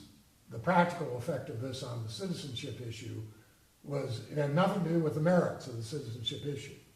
That was not under appeal. It was the only issue that was under appeal was the power of the district court to issue a nationwide injunction. But this does mean that the nationwide injunction would not be applicable. But and then there were other issues that come up that a bugaboo of Thomas, which I think the rest of the court won't agree with. Remember my caveat about my predictive capabilities. About what was called representative standing. Thomas doesn't like representative standing, which is the right of an organization to sue on behalf of its members, or of a state to sue on behalf of its citizens or residents. He was saying, well, representative standing, and Alito joined him on this, could be an illegitimate way to get around this. What's going to happen on the citizenship cases? Now, here we are going to get something that is going to be very interesting, and which is something that I really do expect and is alluded to. There is a different kind of an action, which the majority said, and actually I think there's considerable historical basis for saying that this is the case, is the true modern analog to what was called a Bill of Peace, which can apply to broad classes of people. And it is called, guess what, a class action. And there is a rule of the federal rules of federal civil procedure that governs class actions. And I will briefly read it to you because this is what I expect, and I will then very briefly talk about the complexities of using this rule, but that it is what's going to end up being replacing these kinds of nationwide injunctions. Prerequisites. One or more members of a class may sue or be sued as representative parties on behalf of all members, only if the class is so numerous that joinder of all members is impractical. 2, there are questions of law or fact common to the class. 3, the claims or defenses of the representative parties are typical of the claims and defenses of the class. And 4, the representative parties will fairly and adequately protect the interests of the class. Then the next portion of the rule talks about types of classes. The classes may be maintained if 1, prosecuting separate actions by or against individual class members would create a risk of inconsistent or varying adjudications with respect to the individual class members, or that would establish incompatible standards of conduct, or adjudication with respect to individual class members that as a practical matter would be dispositive of the interests of the other members of the class. Or the party opposing the class has acted or refused to act on grounds that apply generally to the class. Now, there's a third type of class action, which also has to do with damages and is much more difficult. But I think you could see the words that I read you sound like they were designed for exactly this situation.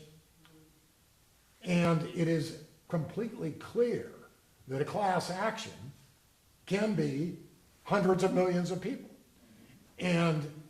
or millions of people, if you're talking about the birthright citizen issue. And what I am therefore not as bent out of shape as a lot of people are about what the implications are of getting rid of nationwide injunctions. Now, there are issues that have to be established when you bring a class action, like the proving that you are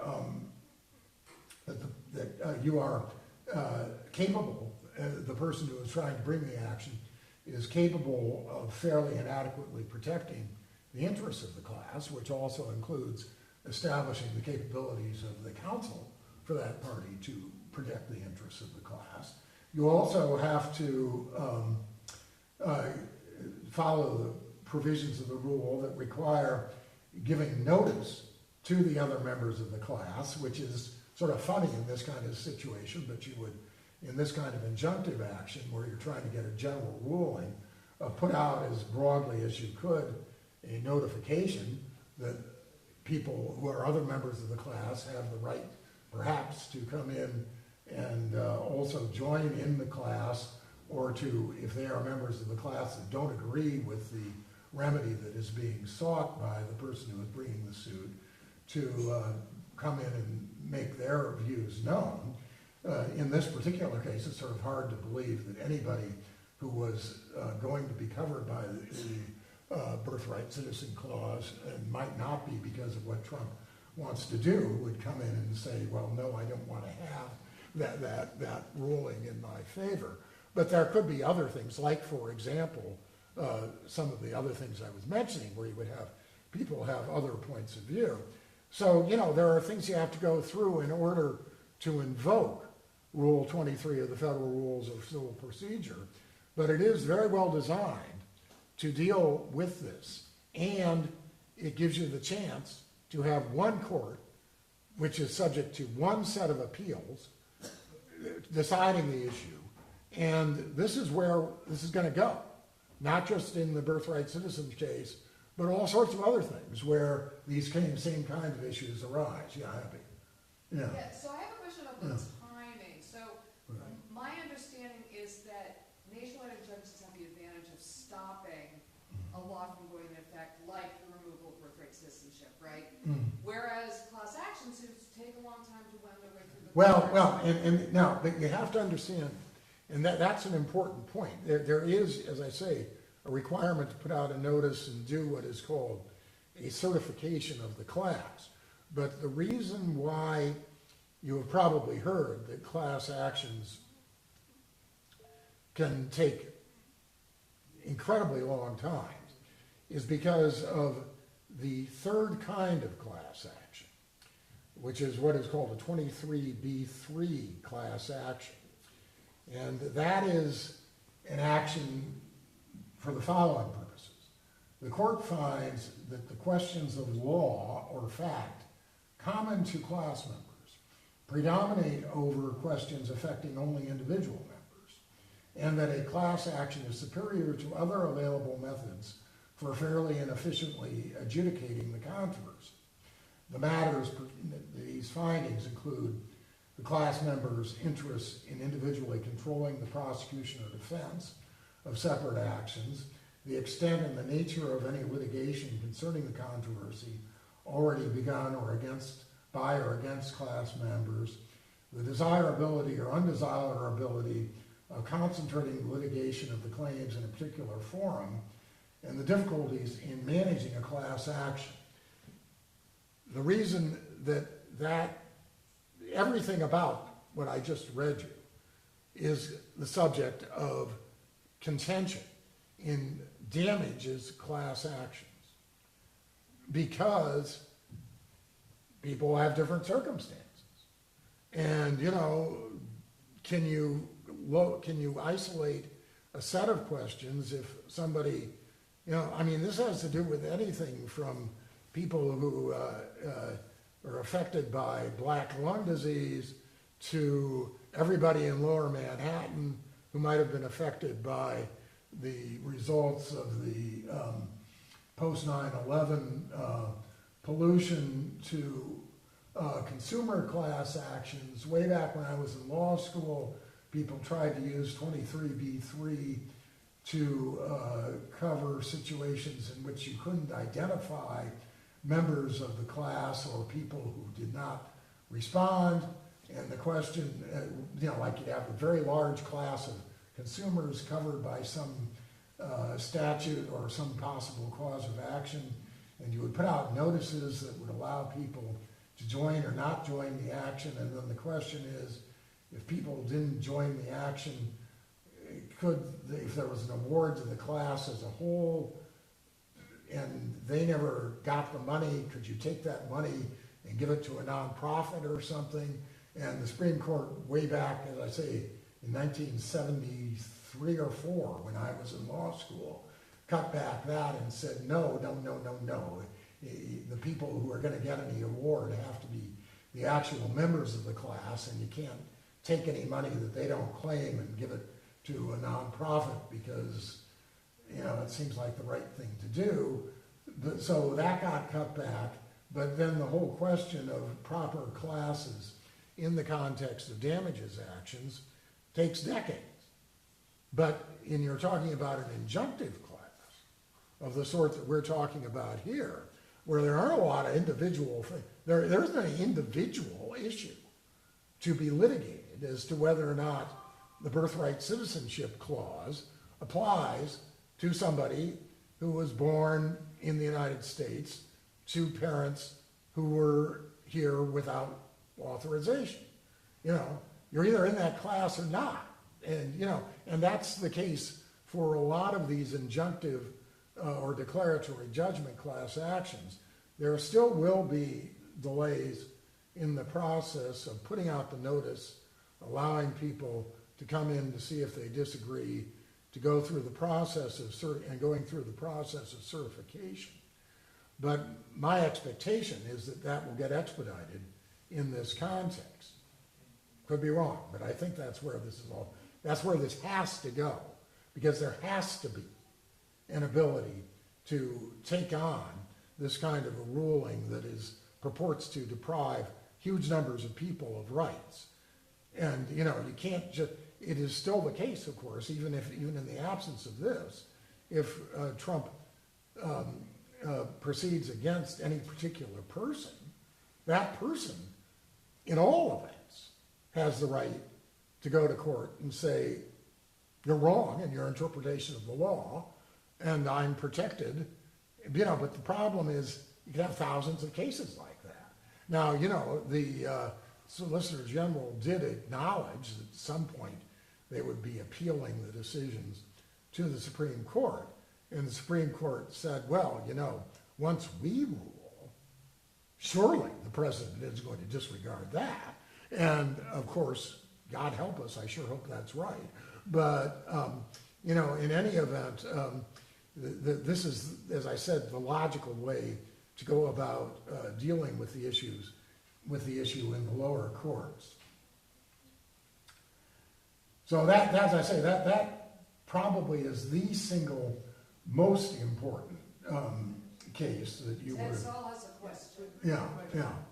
First, thanks for your Yeah. interpretation. It was very helpful. But the question would be, if the state of New Hampshire. Saul, wait a minute.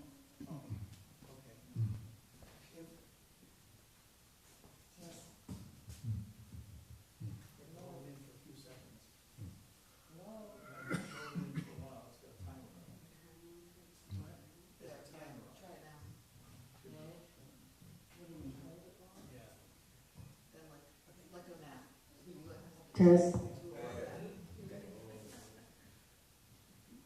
Thank you. Thank you for your comments. The question is, we're in New Hampshire. We happen to be right across the street from Maine.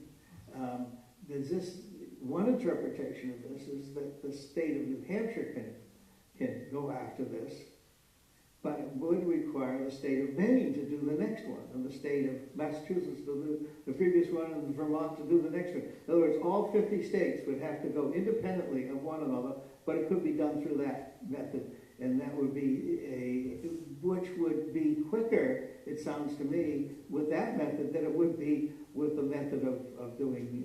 No, I don't think so, because it would still, but also, of course, guess what?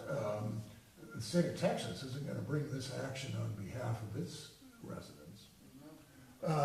You know, so you know. Now, one of the things that the state, one of the arguments, which wasn't actually altogether settled, was several of the states that brought these actions said, well, you know, to give us full remedy, and the Supreme Court didn't. One of the doctrines of equity is that equity is within the equitable jurisdiction of a court if it decides in somebody's favor to give them a, quote, full remedy, at least to give the parties before the court the full remedy. So the states that brought these cases, I don't remember which states they were, the states said, well, in order to give us a full remedy, you have to rule on behalf of basically everybody in the United States, because we need to know not just whether people, if the state that brought the case is Virginia, we need to know not just whether or not somebody who was born to an undocumented alien in Virginia is a proper citizen of the United States. We need to know whether or not somebody who was born in New Mexico who moves to Virginia is a proper citizen of the United States. So even if you take away a general power to issue nationwide injunctions, still in order to give us, one of the states bringing this case, a full remedy, you have to say it applies nationwide, because we don't know where the people who are living in our state came from. Now, that was not something... Same problem as gay marriage. You could, so, you know, and that issue, the majority in the Supreme Court didn't decide. That was one of the things that they said, we're generally saying the nationwide injunctions can't be done, but, you know, specifics, we're sending it back to the lower courts to think more about. So, you know, there's still an interesting argument as far as that's concerned. But as I say, the problem, among other things, with all 50 states is that would say the states that don't want to bring that kind of thing on behalf of their citizens would not, and therefore you'd end up with some states, unless this argument that a state that brings the action should get a general ruling, that you would have some states where it was in favor and someplace not. And again, one of the problems of saying that it can be brought any place is that also Texas might bring an action against its undocumented aliens saying, you're not a citizen of Texas, you're not a citizen of the United States.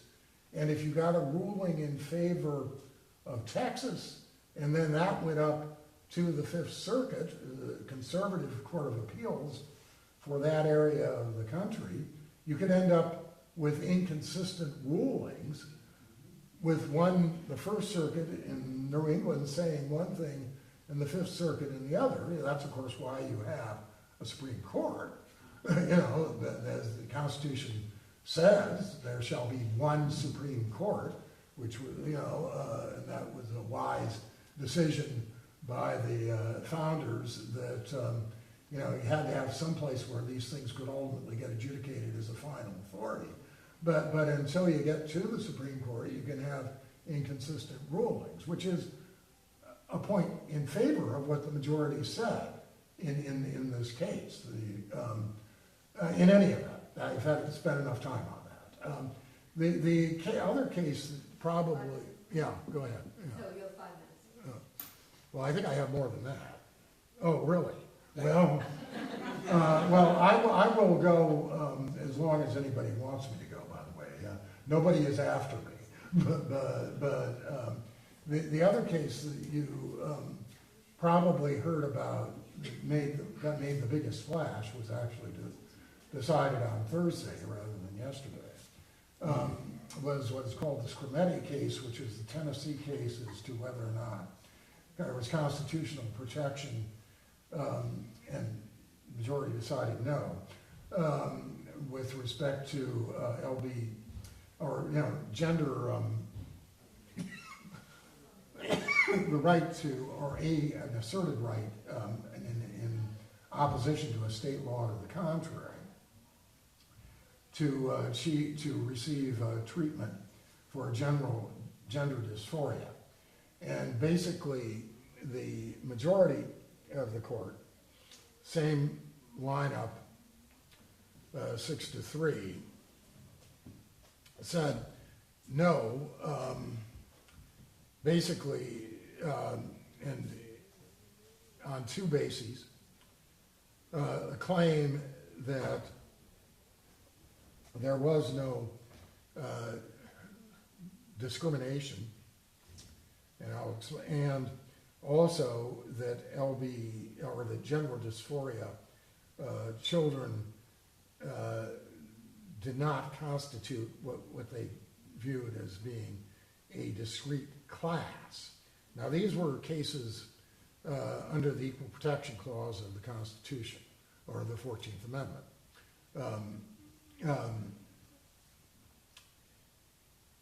Very briefly, I will just explain the majority's reasoning. They said that there are two, first of all, there are, just very briefly as a background, when you're doing equal rights or litigation, there's several different tests that the Supreme Court has provided as to the level of justification that a law has to have in order to be deemed to be valid. In the run-of-the-mill legislation, the law is only required to have a rational basis.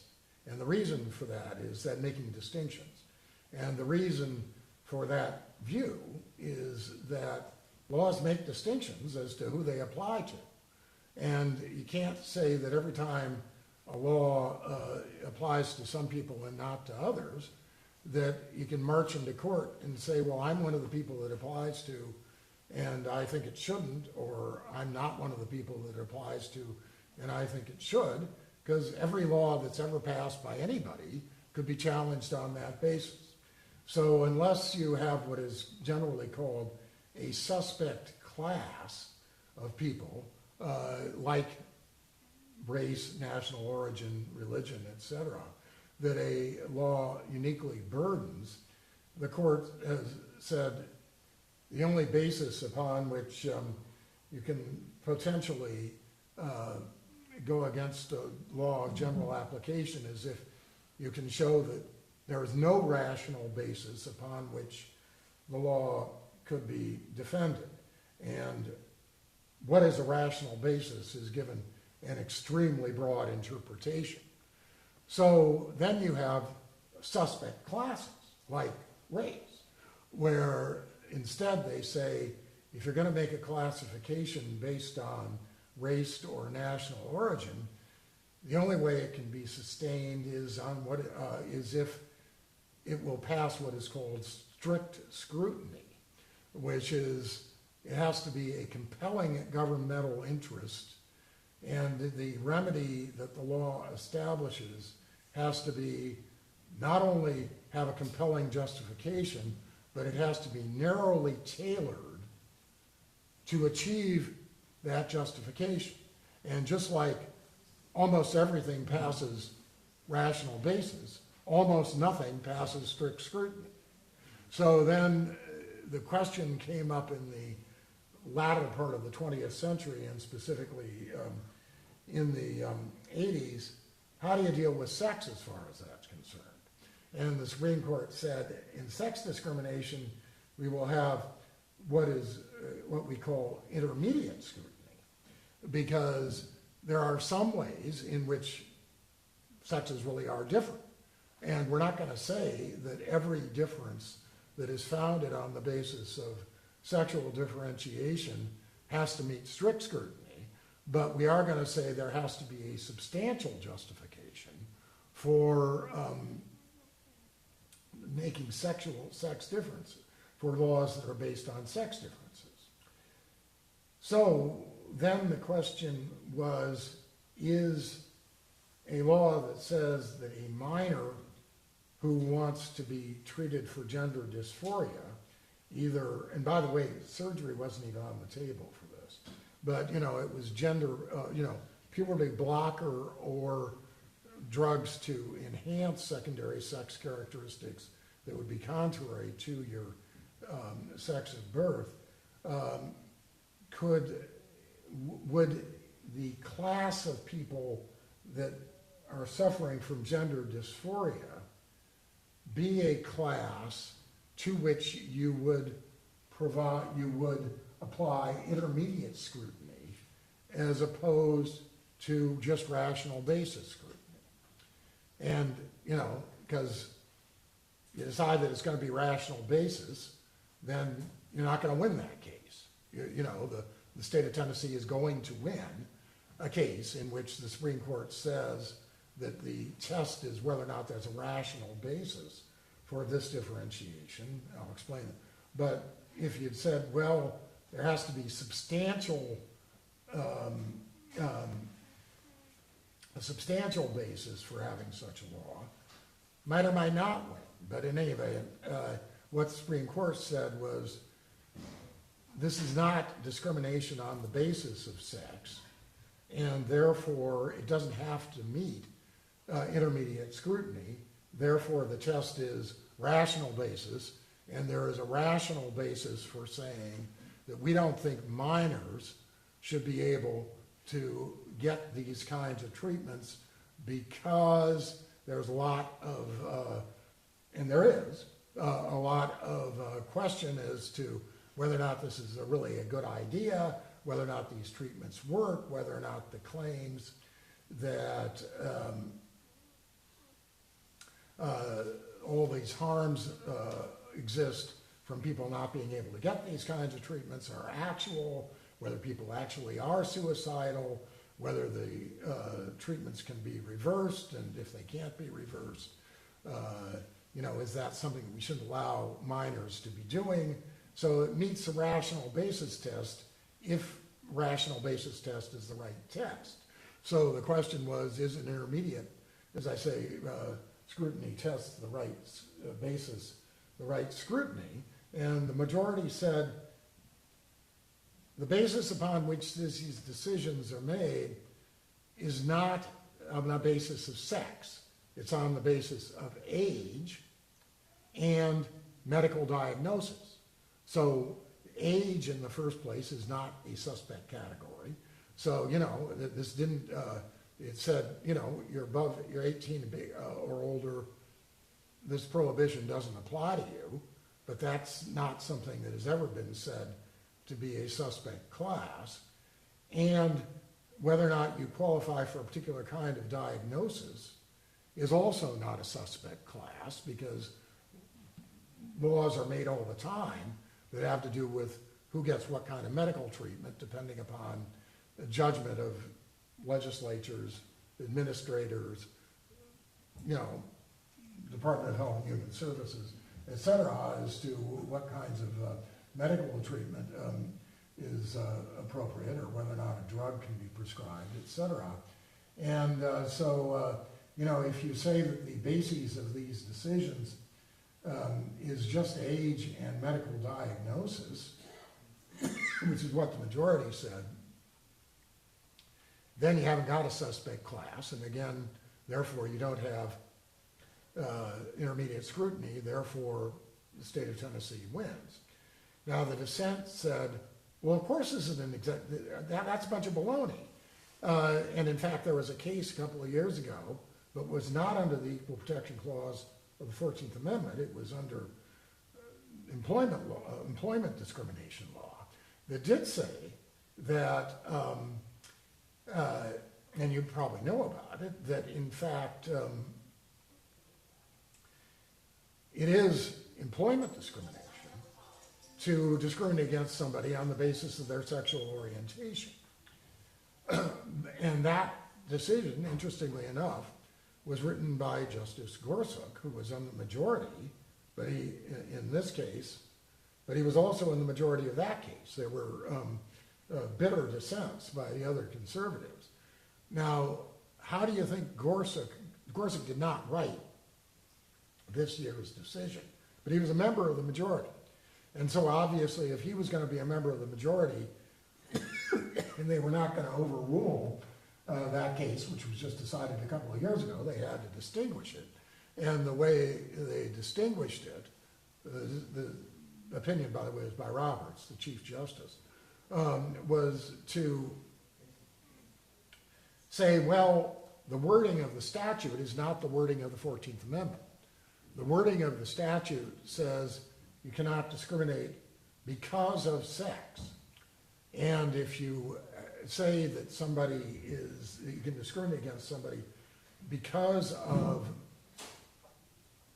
their sexual attraction or their identification with the sex other than the sex of their biological birth, that is a discrimination, quote, because of sex. And that's why, and as I say, there was bitter dissent by the other conservatives saying that's not the right interpretation of those words, but that's how Gorsuch got there in the statutory case. But what the majority said here is this isn't, in the first place, it's not really because of sex in this case, and in the second place, different words.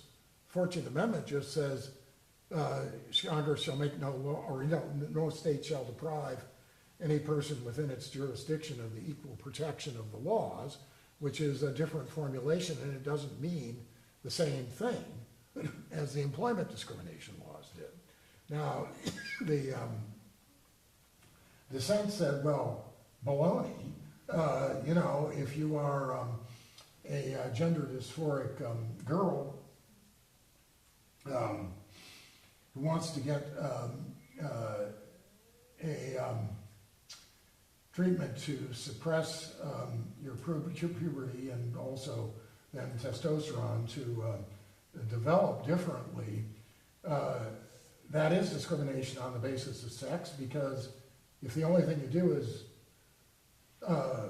change the sex, if you're a boy, you can get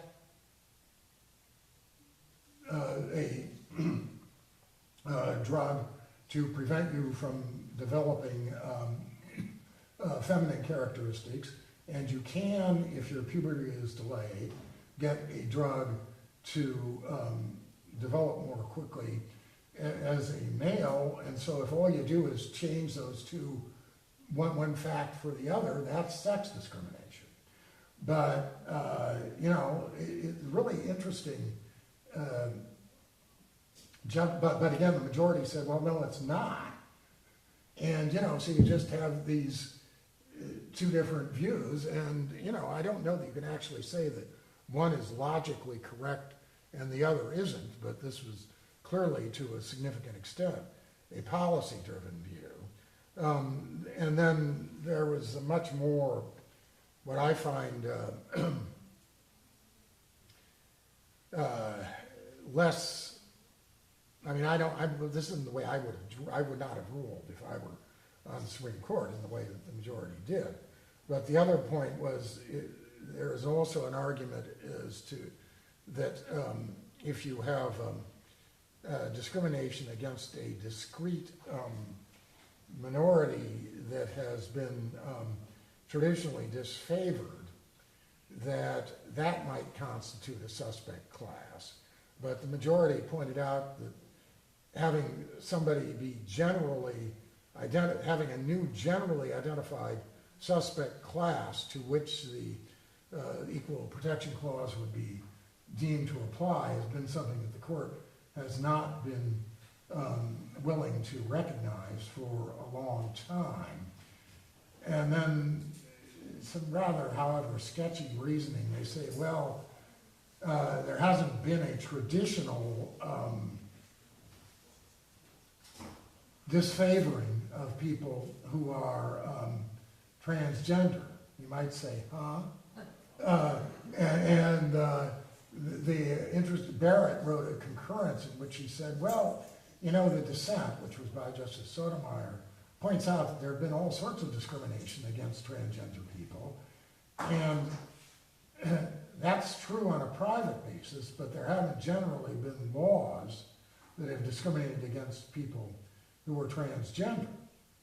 There were laws, of course, historically that said, until the Supreme Court overruled this a while back, that you weren't able to engage in sexual acts, but there weren't laws that specifically discriminated against people because they were transgender. And therefore, the transgender has not been a suspect class that we should properly identify as being something that the Equal Protection Clause would particularly protect. Yeah. Anyway, yeah. I just have to say, we are invited to the ice cream social, which is in a couple of minutes. And I don't want to give that short shrift. Okay. I don't know whether it was planned to be on the front porch. Yeah. So I think we need to. Yeah, no, I mean, it's entirely up to you. I mean, you know, I can, if people continue to be interested, we can talk. But you know, those are the two biggest ones that I wanted to talk about. Obviously, there were a number of other important cases, but you know, these are not simple issues, so it's hard to explain these things on an expedited basis. Okay.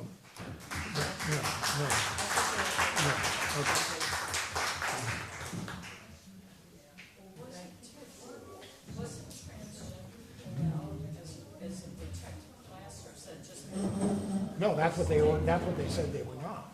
What? Okay. Because some of the states pulled it out. Well, what the states do for their own purposes is a different issue. But this was a question of the federal Constitution. So the federal Constitution says that transgender people are still protected. No, they are not. Yeah, see, that's the part. Yeah, they're not covered under anti-discrimination. No, they are protected under the employment laws because that's what the Supreme Court, but they're not protected by at least minors. Yeah, minors are not covered by the Constitution. No.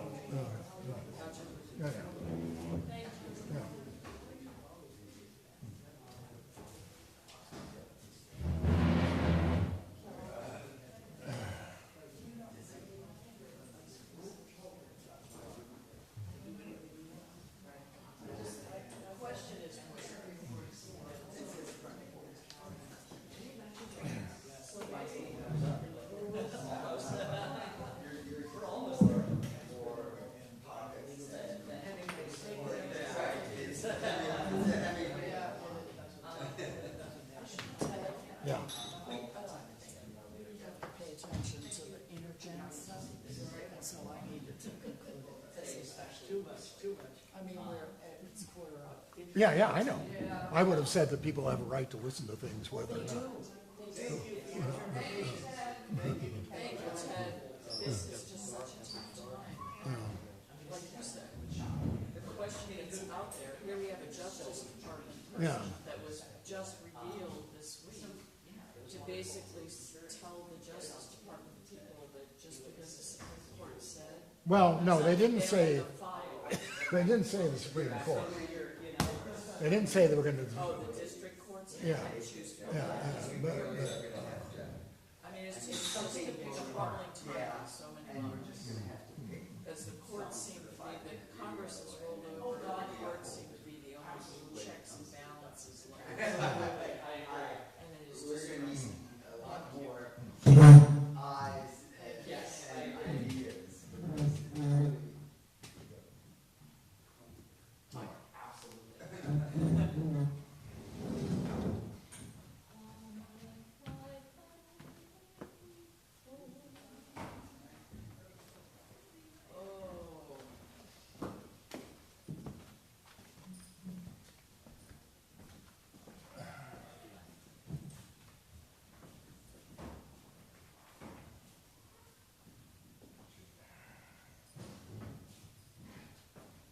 by the way, you were asking yesterday, I thought I could clarify something. IRAS is monetary resources. You asked specifically about an endowment. That's not the way we think about things generally. I mean, if you're familiar with the legal distinction between an endowment and other kinds of funds. Okay, well, so there is a very limited endowment for one particular purpose. But we also have separate funds that are dedicated to particular purposes, but they aren't endowments.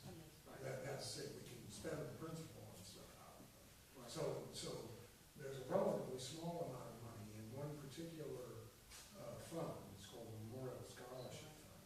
We only are able to spend the income. And then there are other specialized funds that we use for particular purposes and not for the general support of the organization. But there, the money can be spent all the way down to zero because it's not an endowment. And then the way Dave was answering, he answered for all of those funds, and he didn't make the distinction between endowed funds and other funds. And I didn't know whether that was. I got it, but since I've run churches, Yeah. I get it. Well, I didn't know, it wasn't clear to me whether exactly what you were interested in knowing. So, what I'm interested in knowing is, do you have you created some kind of prudent reserve fund or something like that No, that's a different issue. well, yeah, or endowments or things that generate income for us and are kind of, I don't know. Well, no, the answer to that is no. Yeah, it was good. And we don't think it should be yes. But we do pay close attention to our monetary resources. But there isn't a specific rainy day fund, except that, we pay a lot of attention to what monetary resources we have available. So, and we don't spend money we don't have, Well, apparently we do. No, we don't. Well, that, it appears. No, that- conferences are not self-funding for the most part. And should they be? I think Well, but that's a should different be. issue, because we have traditionally had money available from other sources Right. to cover the deficit. So we do not spend money that we do not have. Okay. It's just that it doesn't necessarily all come from. So part of the question would be, could there be other sources of revenue for us, like for instance, common fund? Yeah, well, the answer is, we're always on the lookout for that. All right. But we are not a bunch of cowboys in terms of how we spend our money. Oh, no, I wasn't implying that at all. No. Well, I just thought, you were saying, well, if you don't have some specifically designated reserve, then you aren't being responsible. No.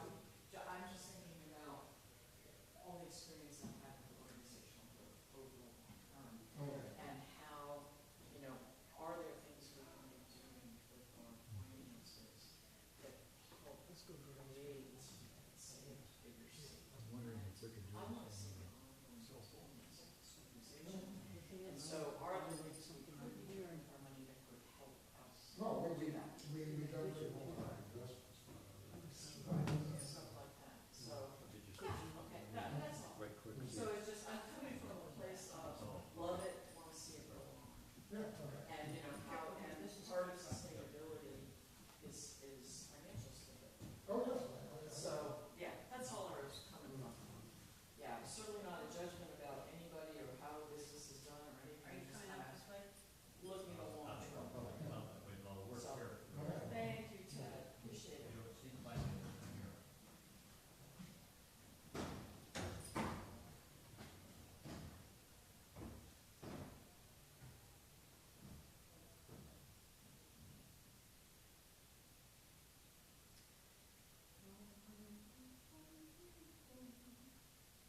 then there would be all these arguments, and people would be like yelling back and forth, and then they'd be as happy as they could be because they had a real encounter.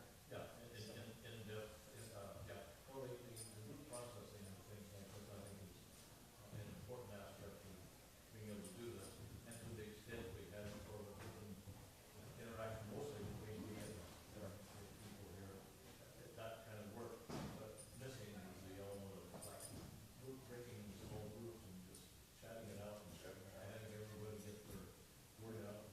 That's So I just got thinking that if someone were to take your paper and give it to some AI model to say, okay, this is what I feel, this is what I've researched, what should be done, let AI solve it, you know, what a solution would be. 'Cause I've seen that movie.